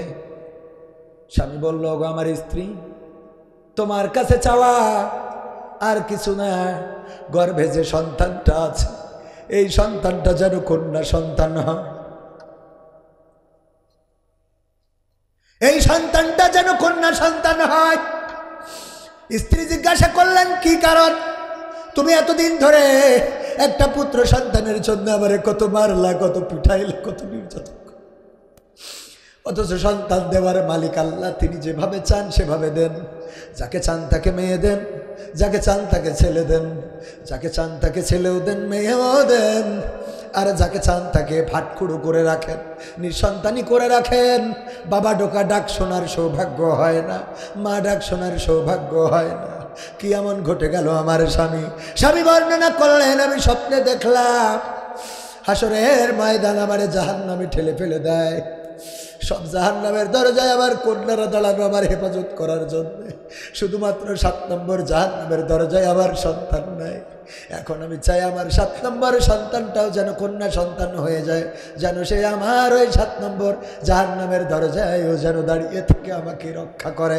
ওগো আমার ভাইয়েরা, ওগো আমার মায়েরা, বোনেরা, কন্যা সন্তান হইলে রাগ করা যাবে না, দোয়া করলে দোয়া শোনার মালিককে। আল্লাহর নবী ইউনূস আলাইহিস সালাম পানির মধ্যে থেকে ডাক দিলেন, বললেন, হে রব, লা ইলাহা ইল্লা আনতা সুবহানাকা ইন্নী কুনতু মিনাজ জালিমিন। ওগো আমার রব, তুমি ছাড়া এই পৃথিবীতে সত্য ইলাহ বলে কেউ নাই, তুমি পবিত্র, তুমি মহাপবিত্র। আল্লাহ, আমি ঘোষণা করে দিচ্ছি, আমি আমার পরে জুলুম করে ফেলেছি, আল্লাহ ক্ষমা করো আমার পরে জুলুম করেছি আল্লাহ। আল্লাহ রাব্বুল আলামিন ইউনূস আলাইহিস সালামকে বললেন, জুন্নুন গো শোনো মাসালা, তুমি যখন ওই রাত্রে আমার কাছে ডাক দিয়েছিলে, তুমি ছিলে পানির মধ্যে, তুমি ছিলে মাছের পেটের মধ্যে, তুমি ছিলে রাতের অন্ধকারের মধ্যে, নৌকা থেকে ফেলে দেওয়া হয়ে গেল, মাছ তোমাকে গিলে নিয়ে চলে গেল, তার মধ্যে তোমাকে আমি বাঁচিয়ে রাখলাম। শুধু না, ওই জায়গা থেকে যখন আমাকে ডাক দিয়েছো, পৃথিবীর কোনো মানুষ শোনে নাই, পৃথিবীর কোনো পশু পাখি শোনে নাই, তোমার আপনজনেরা শোনে নাই। তুমি অপরাধ স্বীকার করে নিয়েছো যে আমি ছাড়া আর মহাপবিত্র কেউ নাই, আমি ছাড়া সত্য ইলাহ কেউ নাই, আর তুমি জুলুম করেছো, তোমার পরে এটা স্বীকার করেছো। আমি আল্লাহ তোমার ডাক শুনলাম, মাছের পেটের মধ্যে যন্ত্রণা বাড়িয়ে দিলাম, মাছ তোমাকে নিরাপদ জায়গায় আবার রেখে আসলো। বলেন সুবহানাল্লাহ।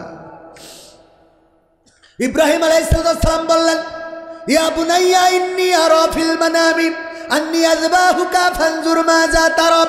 হে আমার সন্তান, আমি স্বপ্নে দেখেছি আমি তোমাকে জবাই করে দিচ্ছি। সন্তান বলল, বাবা, স্বপ্ন দেখার মতো আর কিছু খুঁজে পাইলেন না, আমারে জবাই করার মতো স্বপ্ন দেখলেন, বলেছেন নাকি এই কথা? বলেছেন? এই কথা বলেন নাই।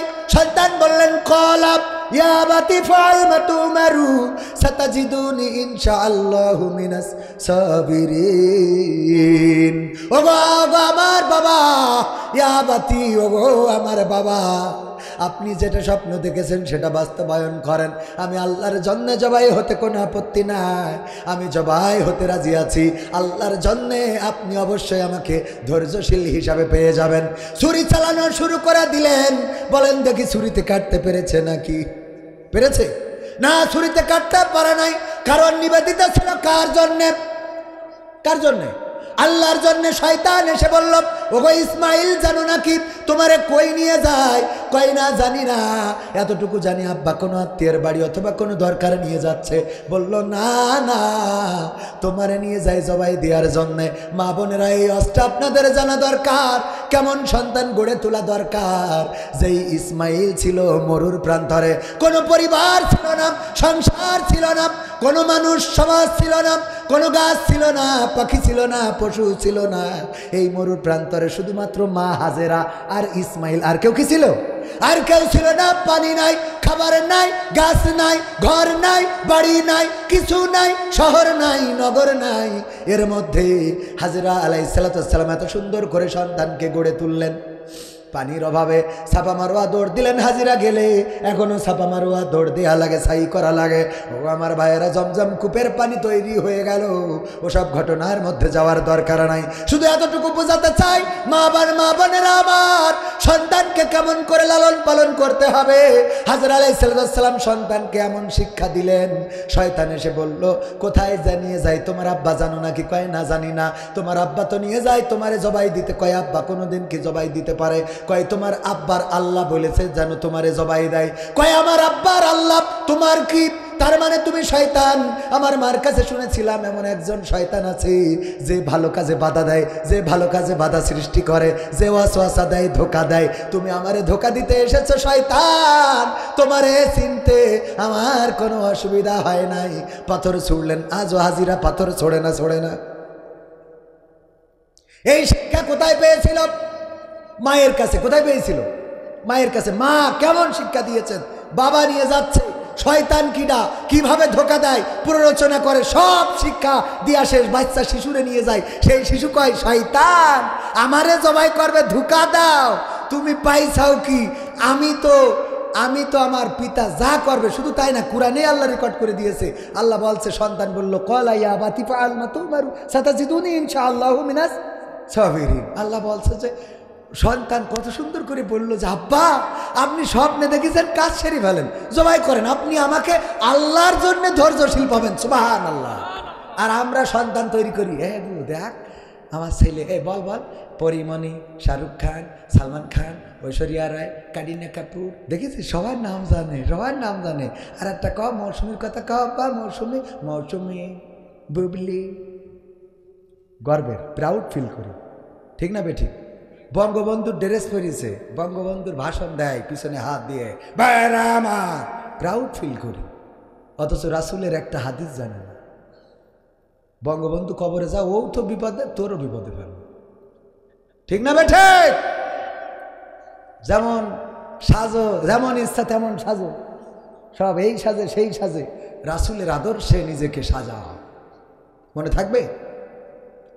শুধু তাই নয়, সন্তান পিতাকে, এই কথাটা মা বোনদের জন্য দরকার। পর্দার কথা বলো, পর্দা তো করি সেই যে বিজে, তারপরে যেই পার্কে যেই খোলে, পার্কে যাই তারপরে মুখ খোলে। আসছে সামনে লাইলাতুল ফেব্রুয়ারি, মোটরসাইকেলে গিয়ার, ওর জন্য 3 পিস কিনতে হবে। বলি দেশে যে 3 পিস না কিনে দিলে আমি বলে মকসদ মেম্বারের ছেলের সাথে চলে যাবো। এইবারও কলার খান্দি চুরি করি তো 3 পিসের টাকা গুছাই। ঠিক না বেঠিক? ওগো আমার ভাইয়ারা, ওই দিকে আজকে বলবো না। ইসমাইল আলাইহিস সালাম বললেন, ওগো পিতা, তবে আমার তিনটা ওসিয়ত কি? তিনটা একজন মৃত মানুষের হক থাকে দুনিয়ার পরে, তার জীবিত আপনজন যারা থাকে তাদের প্রতি হক থাকে। কয়টা? কেউ কি বলতে পারবেন? হ্যাঁ, 3টা। আর কেউ? অনেকে জানলেও সাহস করে হয়তো বলছেন না, যে ভুল হইতে পারে। হক থাকে 4টা। কয়টা? 4টা। এক হলো তাড়াতাড়ি দাফন কাফনের কি করা, ব্যবস্থা করা। 2 নম্বর, তার যদি কোনো ঋণ থাকে সেটা পরিশোধ করা। 3 নম্বর, তার যদি কোনো ওসিয়ত থাকে সেটা পূরণ করা। 4 নম্বর, তার সম্পদ সুষম বন্টন। বুনিদের বললে হবে না যে তোরা সম্পদ নিয়ে কি করবি, ওটা তার অধিকার, হক, দিতেই হবে। সেদিন আমি এক বুনির বলতেছি যে না হলি আব্বাদের বাড়ির জমি লিখে নিতে বলছে, ভাইকে জমি বেশি আনবো, তুই কী মনে করেছিস? মা, এটা হক, এটা কি? আমিও আমার বাবার সন্তান, আমার বোনও আমার বাবার সন্তান। আমি 1 বিঘা পাবো, আল্লাহর বিধান অনুযায়ী সে 10 কাঠা পাবে, এটা তার হক, এটা নিতেই হবে। নিবি না? আমার ভাইদের সঙ্গে ও বুড়ো হয়ে গেলি দেখবে কিটা, যদি স্বামী না দেখে, স্বামী দেখে না দেখে ভিক্ষে করে খাবে, কিন্তু হক তো নিয়ে যাবে। কথা কয় না? আর এই হক বুঝে দিতে হবে। হক বুঝে না দিয়ে, আরে বাবা একসাথে লিখে, আবার কম দামে নেয়, কম দামে। যে জমি বাজার দর এখন 20 লাখ টাকা বিঘে, ওকে 2 লাখ দিচ্ছি, লিখে দিয়ে চলি যা। 2 লাখ টাকা, তুই 2 বিঘে লিখে তো তোর বোনের নামে 2 লাখ টাকায় আছে না নাই? এই কাজগুলো করলি জাহান্নাম ছাড়া জান্নাত পাওয়া যাবে না। আর অনেক হাজি সাহেব আছে, 6টা মেয়ে একটা ছেলে চিন্তা করে আল্লাহ জমি তো সব জামাইকে দেখি চলে যাবে, মেয়ের ছেলে নিয়ে যাই সব লিখে দেয় যে তোর বুনিকের দরকার নেই, তোর থাক, ও হজ করুক, ও জিহাদ করুক, শহীদ হোক, আলেম হোক, ডক্টর হোক, মিজানুর রহমান আজহারি হোক, আমির হামজা হোক, ডাইরেক্ট জাহান্নাম রাসূলের হাদিস। এত সোজা মানে মেয়ে জন্মতে থুইছেন, জমি জায়গা ছেলের নামে দেবেন, ফাঁকামো পাইছেন কে ও অন্য জায়গার থেকে, হ্যাঁ কথা কয় না। আর মা বোনেরাও আদেলকে না, পাকের বাড়ির জমি ব্যস্ত না, আচ্ছা এই বিস্কুট পয়সা নিয়ে আসবেন আগে, এই নিয়ে স্বামীর হাতে টাকা দিয়ে দেন, হ্যাঁ স্বামী কয়দিন ওই দিয়ে বিড়ি কিনে খায়। কথার কথা ঠিক না ভাই ঠিক? জমি ব্যস্ত না মানে আব্বার জমি, এটা হক, এই হক যদি কেউ মারুম করেন সে জাহান্নাম, এটা মাথায় রাখবেন। বোনের হক, ভাইয়ের হক, ওই যে মেয়ে হয়েছে হওয়ার পরে ছেলে নাই, ভাইয়ের ছেলে আছে, তাড়াতাড়ি করে মেয়ের নামে জমি লিখে দেয় না, অথচ এটা করা যাবে না। আপনার মেয়ে হয়েছে, আপনি অটোমেটিক মারা যান, সন্তান যা পাওয়ার পাবে, ভাই ভাতিজা যা পাওয়ার পাবে, এটা আল্লাহ নির্ধারিত বিধান। আপনি আল্লাহর বিধানের বাইরে পণ্ডিতি করেন, এ তো ওই হিল্লা বিয়ের মতো, তালাক দিয়ে ফেলেছে, ফেলার পরে এবার কী ব্যাপার, আল্লাহ বলিস আর এক জায়গায় বিয়ে না হলি ওটা নিয়ে যাবে না, ওর দাদার সাথে যার মেশিন নষ্ট ওর সাথে বিয়ে দেয়, ঠিক না বে ঠিক? দিয়ে তো নেও, এবার তালাক দাও, আমি বাড়ি নিয়ে আসি, বুদ্ধি। সত্যি কথা বলছেন, মিথ্যে কথা? হ্যাঁ, এ কথার দরকার আছে কিনা? মানে বলেন যদি দরকার না থাকে তাহলে বাদ। এইগুলো করা যাবে না। বিয়ে হবে তার দেখা দেখি করে অটোমেটিক বিয়ে হবে, বিয়ে হওয়ার পরে যদি ওই সংসারে আবার বাড়াবাড়ি করে বাস খায়, তখন যদি সে তালাক দেয় তাহলে এই স্বামী পরবর্তীতে নিতে পারবে। পাখামি করে মালয়েশিয়ায় আমার এক বন্ধু, ময়মনসিংহ বাড়ি, সে যদি এই ওয়াজ দেখে তাহলে বুঝতে পারবে আমি তার কথা বলছি। বলছে কই ভাই, রাগ করে তো আমি বউকে তালাক দিয়ে ফেলেছি, আমার তো দুটো বাচ্চা, তাই কি আর একটা মা এনে দেন নতুন, এটা বাচ্চা তাই কি? বলছে না এটা কি বলেন ভাই, জোর করি বা একদম একবারে বলি ফেলেছি ভাই, আপনি একটু কোনো লাইন আছে কিনা, আপনি তো হুজুর মানুষ, কোনো লাইন? আমি বললাম যে আসলে মূল বিষয় হলো আপনি তো যাই করি তাই করি, আপনার মূল উদ্দেশ্য হলো ওই বউ নিয়ে সংসার করবেন, ঠিক না? এরকম আছে না, ও লাইন খোঁজে যে কোন লাইনই নিয়ে যাবে, মানে ও নিয়ে যাওয়ার লাইন খুঁজে বেড়ায়। হুজুর আমার অমুক হুজুর ফতোয়া দেশে নিয়ে যাবে না, তা আপনার কাছে আছে, আপনি তো ওর থেকে বড় হুজুর, আপনার কাছে কোনো লাইন আছে কিনা? এই কুরআন আর হাদিস তো একই জিনিস, এ হুজুর কাছে যাও ওর হুজুর কাছে, খালি সেদিন এক হুজুর একটু লাইন করিয়েছে, ও কইছে আমার সাথে বিয়ে করি মসজিদের ওই এর পরে নিয়েতে, তারপরে যে কয় যে এইবার যাও শয়তান। এই খেয়াল করেছেন কিনা মাঝখানে নিউজ ভাইরাল? হ্যাঁ, ও বলছে অন্যের সাথে না, তোরা আমার সাথেই করতে হবে।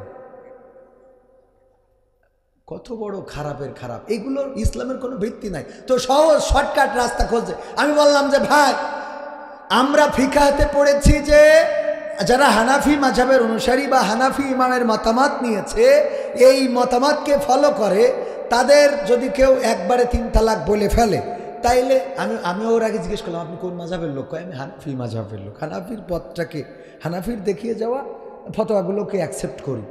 তো বললাম তাইলে আপনার আর উপায় নেই কেন? আমি বললাম হানাফি মাযহাবে যদি কেউ একবারে রাগ করে যেভাবেই হোক তালাক দিলে এটা তালাক হয়ে যাবে, এটা আর কোনো নাই। তো বলতেছে আর অন্য মাযহাবে? তো আমি বললাম শাফি, অবশ্যই ইমাম শাফি রাহিমাহুল্লাহ উনি একটু নর্মালি বলেছেন যে বিশ্বনবী যেহেতু বলেছেন তালাকের বিধানটাও কিন্তু একসাথে দেওয়ার না। তালাকের বিধানটা কি? প্রতি মাসে একটা করে তালাক দিবেন, প্রতি মাসে। তার কারণ হলো 1 মাসের মধ্যে হয় সে সংশোধন হয়ে যেতে পারে, না হইলে আপনার মেন্টালি পরিবর্তন এসে যেতে পারে, ঠিক না বে ঠিক? তালাক দেওয়ার উত্তম পন্থা হলো আপনি 1 মাসে 1 তালাক, পরের মাসে 2 তালাক, তারপরের মাসে 3 তালাক। এর মধ্যে আপনার মেন্টালি 3 তালাকের আগে চেঞ্জ হইতে পারে না?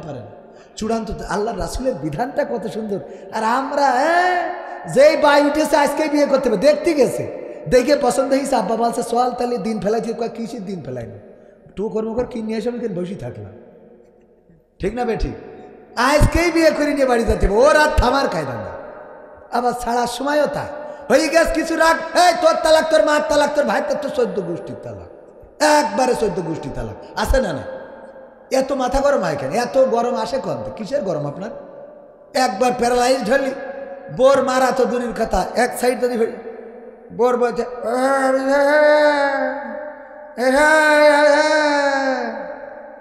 ঠিক না বে ঠিক? বোর আগের দিন ধমক, তরকারিতে লবণ বেশি হলো কেন? আর একদিন যদি লবণ বেশি হয় এই বাড়িতে বের করে দেব। ওই রাত্রি ঠাস করি এক সাইড পড়ে গেছে। পরের দিন লবণ বেশি হওয়া দূর কথা, মোট দিনই বাম হাত দিয়ে খাতি হাসছে খেয়ে দেয়, বাবা খেয়ে কম হয়ে গেছে লবণ সামান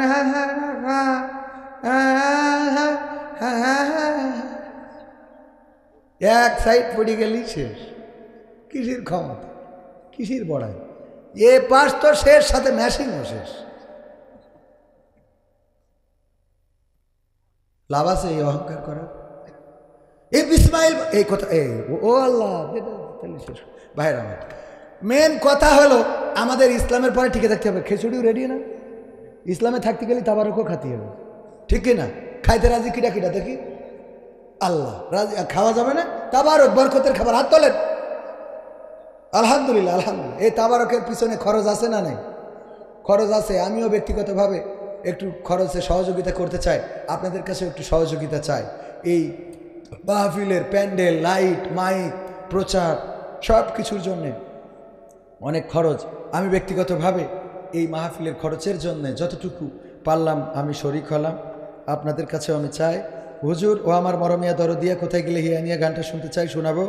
হুজুর আমির হামজা হুজুর মাহফিলে শ্রোতাদের সাথে বকাবকি করছে, এটা করা কি জায়েজ? দেখো, মাহফিলে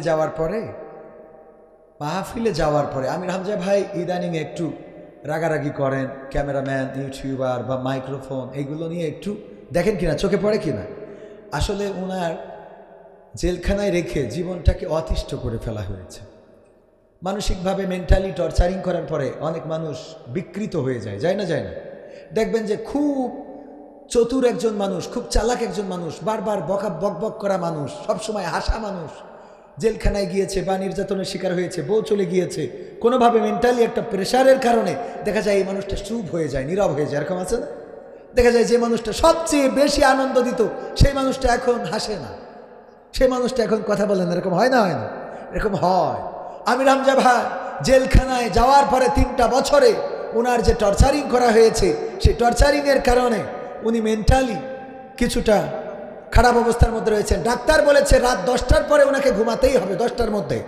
কিন্তু প্রতিদিন মাহফিল থাকার কারণে ঘুমানো রাত 10টার মধ্যে তো দূরের কথা, দিনেও ঘুমায় না, রাতেও ঘুমায় না, গাড়ির মধ্যে ঘুমায়। ব্রেক করলে নাকি আবার পড়েও যায়। সেদিন চাঁদপুরে বললো যে ভাঙা রাস্তায় ব্রেক করেছে, হামজা ভাই সিটিতে নিচে যেয়ে পড়েছে।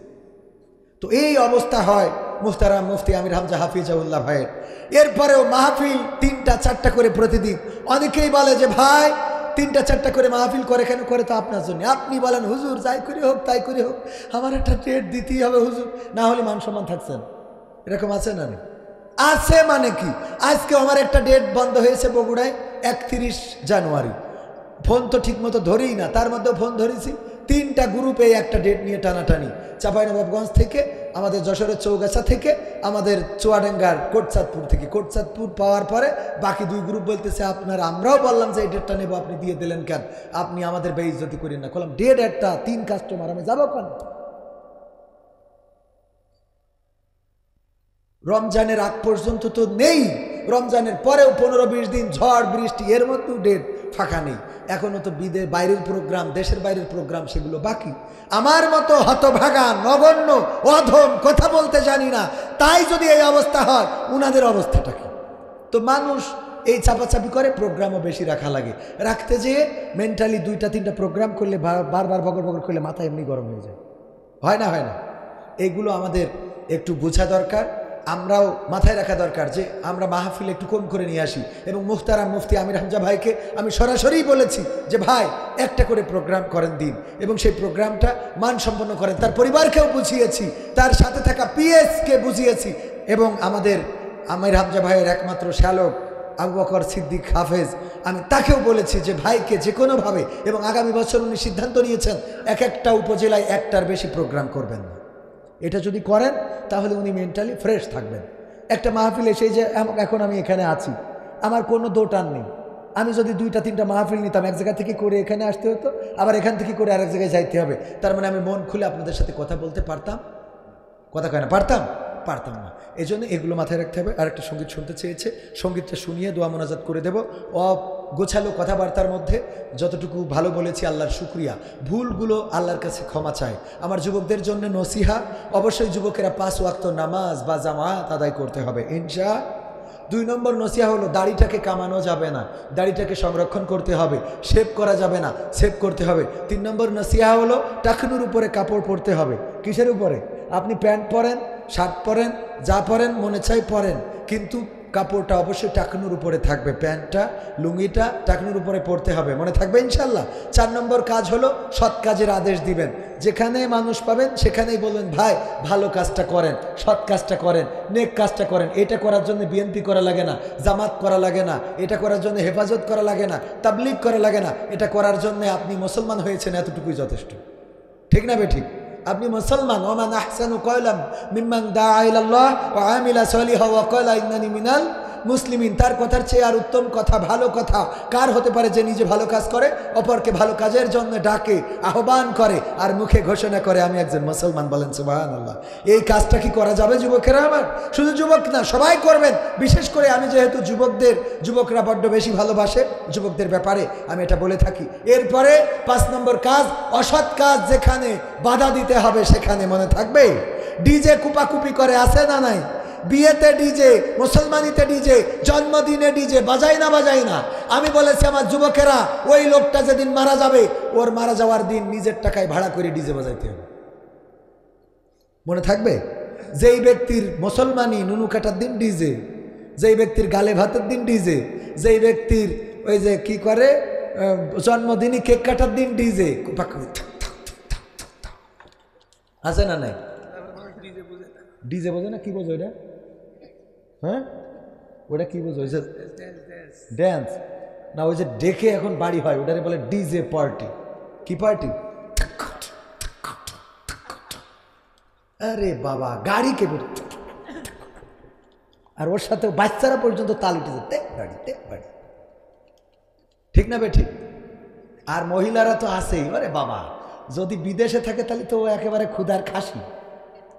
দে ড্যান্স, মাজায় গামছা বাইন্দে, বুক পিঠ জেনে থাকে, থাক, ধাক্কা নাকা দে বাড়ি।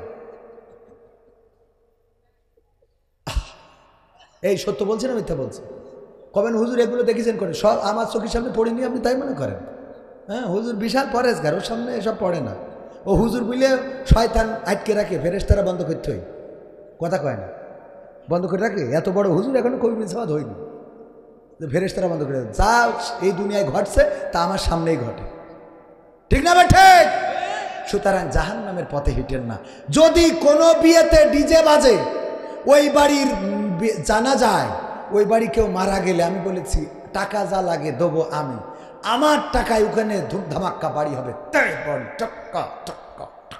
দরকার হলে ওর কবরের মধ্যেও একটা স্পিকার লাগাই দেবো, ওখানেও হবে, উপরতে মেমোরি কার্ড দিয়ে বাজাই দেবো, বন্ধু তোর লাইগা রে, বন্ধু তোর লাইগা রে।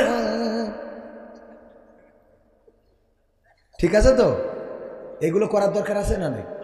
সৎ কাজে আদেশ, অসৎ কাজে বাধা দেওয়ার অন্যতম পলিসি হইল, সে যেটা করতে চাবে ও সেটা করতে হবে। ও যার সাথে প্রেম করিছে, এই মেয়েটার বিয়ে করেন, এরাম আছে না নেই? ওই বন্ধুর পোক পাক দিয়ে এমন জায়গায় বিয়ে দিতে হবে যে খালাতো ভাইয়ের সাথে ঘুরে বেড়াইলো, টাকা নিল না। কথা কি বোঝা গেছে? ওর বিয়ে দিয়ে তারপর বলতে হবে তোর বোর বলো ওই যে মকসদের সাথে লাইন ছিল, দেখিলাম একবার এক পার্কে ঘুরে আইলো। বিয়ে দেওয়ার পরে বলতে হবে, যাতে ও বোঝে তুই একটা ঘুরে তুই, ওর তো নিয়ে একজন খাচ্ছে, তো তুই একটা পচা তাই নিয়ে খা, ঠিক না? ঠিক। ঘটকালি হবে, লিগাল ঘটকালি, যে যেমন তার সাথে তেমন। কোরআনও বলেছে যে যেমন তার জন্য তেমন। হ্যাঁ, বিদেশে থাকে স্বামী অনেক স্বামী আছে বিদেশ থেকে বোর কাছে কল করে না, ভাবির কাছে, ভাবি কেমন আছো, অনেকদিন ধরে কথা হয় না ভাবি। তুই যেমন ভাবির সাথে কথা বলিস, তোর বউ দেওয়ারের সাথে লাইন মারে। হ্যাঁ, তুমি তো আমার খোঁজই নেও না। হ্যাঁ, দেওয়ারের সাথে। বিশ্বাস হয় না আপনাদের? তোর যদি ভাবি আপন হয় ও গায়। এই যে একজন গেয়েছে, ওরে বউ আমার যেমন তেমন দেওরাই আমার মনের মতো, নাকি বউ আমার যেমন তেমন শালি আমার মনের মতন। বউ গেয়েছে, স্বামী আমার যেমন তেমন দেওরাই আমার মনের মতন গো। মানে স্বামীও যেমন তেমন দেওরা, তুই গাইছিস বৌমা যেমন তেমন শালি তোর মনের মতন, তো তোর দেওরা নিয়ে তো তুই অল্টারনেট করি খা। শয়তান জাহান্নামে জায়গা করে নিচ্ছে। কোথায় কোথায়? আমাদের আর একটা কথা, এটা শেষ কথা বলে দিই, আর একটা কথা না বললে নয়। আপনার এই যে দেখেন, মারা যাওয়ার আগে যদি কোনো নারী মারা যায়, সেদিন দেখলাম আমার চাচা তবেল চাচা মরে গেছে, একটু এক মহিলা এসেছে, আমার চাচা আমাদের ফুবু হয় আর কি, চাচার বোন হয়, লাস্টে জানাজা হয়ে গেছে, কবরে নামানোর মুহূর্তে এসেছে, আসার পরে বলতেছে আমার একটু শেষ দেখা দেখাই দাও। একটু খুলে দেখানো হয়েছে আমাদের মুরব্বী, আমি নাম বলবো না, পরে এই ভিডিও দেখলে আবার আমার বাড়ি গেলে কাঠি খুলে দিতে পারে। এই মহিলাদের আর দেখানো যাবে না, মহিলাদের দেখাবো। এই যে পুরুষদের মহিলাদের দেখানো যাবে না, মহিলাদের পুরুষদের দেখানো যাবে না মরার পরে। অথচ বেশি থাকতে ভাবির নিয়ে মোটরসাইকেলে গিয়ার দিয়ে বিটির পরে ব্রেক মারলো, ঘায়ের পরে উল্টে পড়লো, ওইটা নিয়ে কথা নেই, কথা কয় না। ওইটা নিয়ে কোনোদিন মুরব্বী বললো না যে দেওয়ারের সাথে বাইকের পিছনে ডলাডলি করতে করতে হাসপাতালে যাওয়া যাবে না, বলিছে কোনোদিন? ওই যেই মরি গেছে সেই কয় না হুজুর ও তো মহিলা, আপনি ওখানে যাওয়া যাবে না, দেখা যাবে কেন হুজুর এখন ওর কাছে বিয়ে করতে যাবে। ও বেঁচে থাকতে দেখেছে কোনোদিন নিষেধ, বেঁচে থাকতে ওর বোর হাতের চিংড়ি মাছ রান্না কদিন খেলাম। কথার কথা, এই ঠিক বলছি না ঠিক বলছি? এই সব জায়গা থেকে এইগুলো না বলি বলি ওই খালি মরি যাওয়ার পরে পরে আমাদের ইমাম সাহেব, আমাদের মাঠুয়াপাড়া মসজিদের ইমাম, তিনি ইন্তেকাল করলেন, পায়ে একটা পেরেক ফুটে ইনফেকশন হয়ে মারা গেলেন। মাদ্রাসা করেছিল একটা দারুল কোরআন, কি যেন মাদ্রাসার নামটা ভুলে যাচ্ছে, দারুস সুফা নুরানি কওমি মাদ্রাসা, এই মাদ্রাসার প্রতিষ্ঠাতা ছিলেন, মারা গিয়েছেন আমাদের বয়সী, আমাদের জুনিয়র ছোট, একই মাদ্রাসার ছাত্র আমরা। সেই মানুষটা মারা যাওয়ার পরে যতদিন ইমামতি করেছে আমি দেখেছি ওই দোকানে বসে থাকে, কত মহিলার সাথে দেখা হয়, কত মহিলা এসে খোঁজখবর নাই, হুজুর ওই জায়গায় আমি এই যে পড়েছি একটু দেখেন দিন হয়েছে কিনা। মরে যাওয়ার পরে ওই মহিলারা একটু হুজুরি দেখবে, ওই হুজুরি দেখতেই দিলেন। আমি ডাইরেক্ট ঠিকানা বলে দিলাম, গঙ্গানন্দপুর, আমাদের জিগর কাছে যশোরের গঙ্গানন্দপুর মাঠোপাড়া জামে মসজিদের ইমাম সাহেব। মরে যাওয়ার পরে ওই মহিলাদের ওই হুজুরকে দেখতেই দেওয়া হলো না। বেশি থাকতে হুজুরির কত সিঙ্গেবাজ ডেকে ডেকে খাওয়াইছে, কত যেইতে এই জায়গা কি, এই জায়গায় ফতোয়া কি, এটা কি সব শুনেছে, খালি মরে যাওয়ার পরে হুজুরি দেখা যাবে। কে মরে যাওয়ার পরে বিয়ে করতে যায়? শয়তান কোথায়, ফতোয়া দেওয়ার জায়গা খুঁজে পায় না, এই যে কব্বরে ফতোয়া, মরি গেলি ফতোয়া। তাইলে আমি যে আয়াতটা পড়িলাম সেই আয়াতটা নিয়ে আগামী বছর আল্লাহ যদি আয়াতে বাঁচিয়ে রাখে বলে যাব, ওই আয়াতটা কবরে পড়ার জন্য না, কনে পড়ার জন্য, ওই আর কি আর কি। ও এই ভিতরে ভাই আপনাদের কাছে একটু, এই অনেক খরচের জন্য 500, 1000, 2000, 200, 300 যার পকেটে যা আছে, আমার এই চেয়ার থেকে শুরু করে সামনে পাওয়ারে বসে থাকা সবাই একটুখানি পকেটে হাত লাগান ভাই। কবরে চলে গেলে টাকা দেওয়া হবে না। আমি ব্যক্তিগতভাবে 500 টাকা এখানে দিয়ে দিলাম, আপনাদের কাছে একটু আমি হাত বাড়াচ্ছি, কারণ আমার ভাইজান কষ্ট করেছেন অনেক, আপনারা দিয়েছেন। তারপরেও এই যে আরেকজন আমাদের Shirin mike and sound system, উনি 200 টাকা দিয়েছেন। মহিলা প্যান্ডেলেও চলে যান, এই খেচুড়ি একটুখানি পরে, একটু পরে 200 টাকা দিয়েছেন আমাদের এই মাইক অ্যান্ড সাউন্ড। আগে তুলেছে আমার একটুখানি, ওই সর্বশেষ আমি একটু বরকত নিয়ে যাই, মুসাফির মানুষ। হ্যাঁ ও তাবারক, আচ্ছা তাহলে তাবারক দিয়ে দেন। আর আর আর কেউ আর কেউ দেবেন না? 100-200 দেওয়া যাবে না? আছে না হাতে পকেটে মা বোনদের মধ্যে?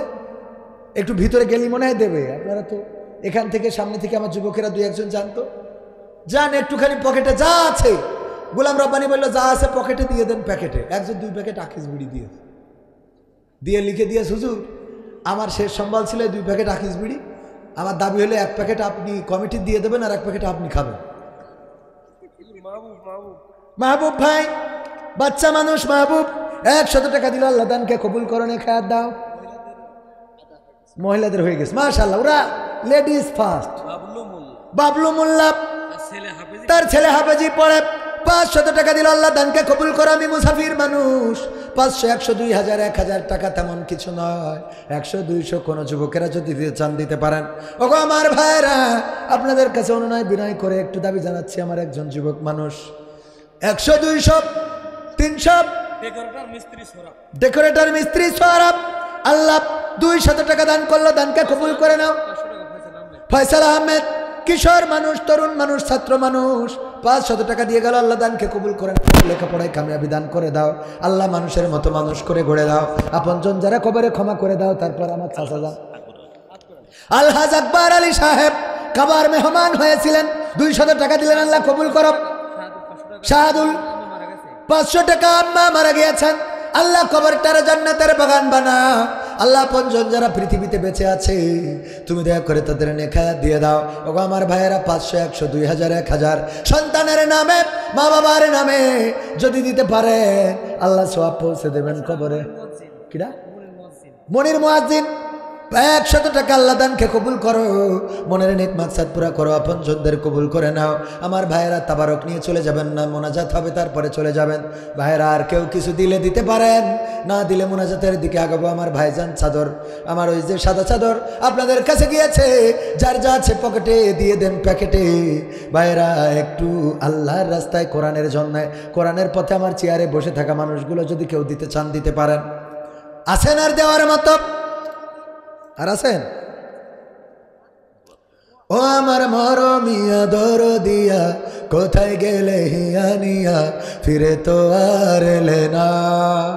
আমার মনের বনে বিরহ ক্ষণে ক্ষণে আহমদ নামে দেয় শুধু যাতনা। ও আমার মরমিয়া দরদিয়া কোথায় গেলে হিয়ানিয়া, ফিরে তো আর এলে না।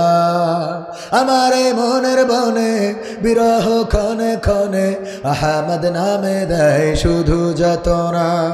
সারাটা জীবন গো তোমায় ভালোবেসে মন ভরাতাম, তোমায় মন দিয়ে মনের সব দুঃখ ভুলাতাম। সারাটা জীবন গো তোমায় ভালোবেসে মন ভরাতাম, তোমায় মন দিয়ে মনের সব দুঃখ ভুলাতাম। 1000 বছর পরে শুনেছি শুধু জীবনে তাই ওগো সাহারা ধুধু।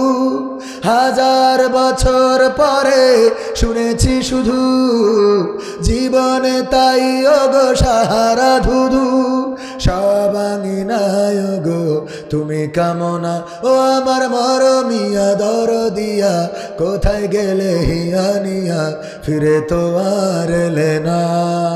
আমার মনের বনে বিরহ ক্ষণে ক্ষণে আহমদ নামে দেয় শুধু যাতনা। আমিও সারাক্ষণ তোমায় ধরে থাকতাম, জীবনের সব জ্বালা তোমায় পেয়ে সরাতাম। আমিও সারাক্ষণ তোমায় ধরে থাকতাম, জীবনের সব জ্বালা তোমায় পেয়ে সরাতাম। আহলে সুফার মতো জীবনে থাকতো না, আহলে সুফার মতো জীবনে থাকতো না কোনো বাইনা। ও আমার মরমিয়া দরদিয়া কোথায় গেলে হিয়ানিয়া, ফিরে তো আর এলে না।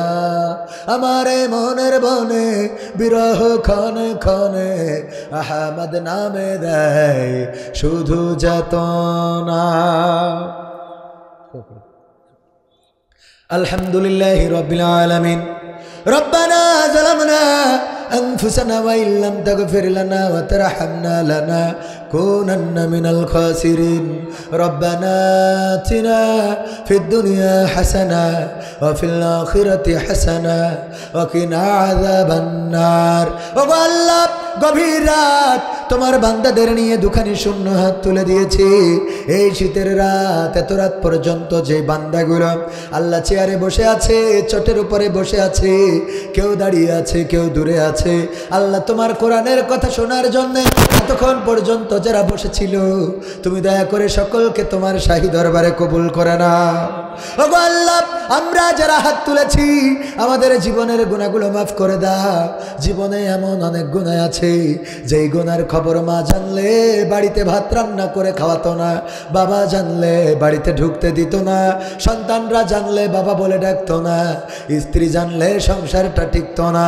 এমন অনেক গুনাহ আছে পৃথিবীর কোনো মানুষ জানে না। জানো তুমি রাতের অন্ধকারে, দিনের আলোতে, ফাঁকা প্রান্তরে কিংবা ছাদের নিচে কত গুনাহ করেছি পৃথিবীর মানুষ না দেখলেও তুমি দেখেছো।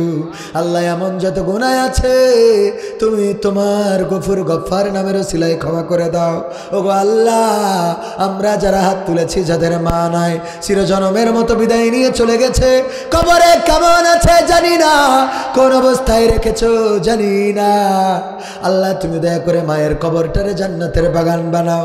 আল্লাহ যাদের বাবা না, বটের ছায়ার মতো ছিল যে বাবা, সেই বাবা যাদের চিরজনমের মতো বিদায় নিয়ে অন্ধকার কবরে ঘুমানো, ওগো আল্লাহ তুমি কবরের আযাব থাকলে মাফ করে দিয়ে জান্নাতের বাগান বানাও। পরকালে আল্লাহ তুমি মা বাবার সাথে জান্নাতে সাক্ষাতের ব্যবস্থা করে দিও।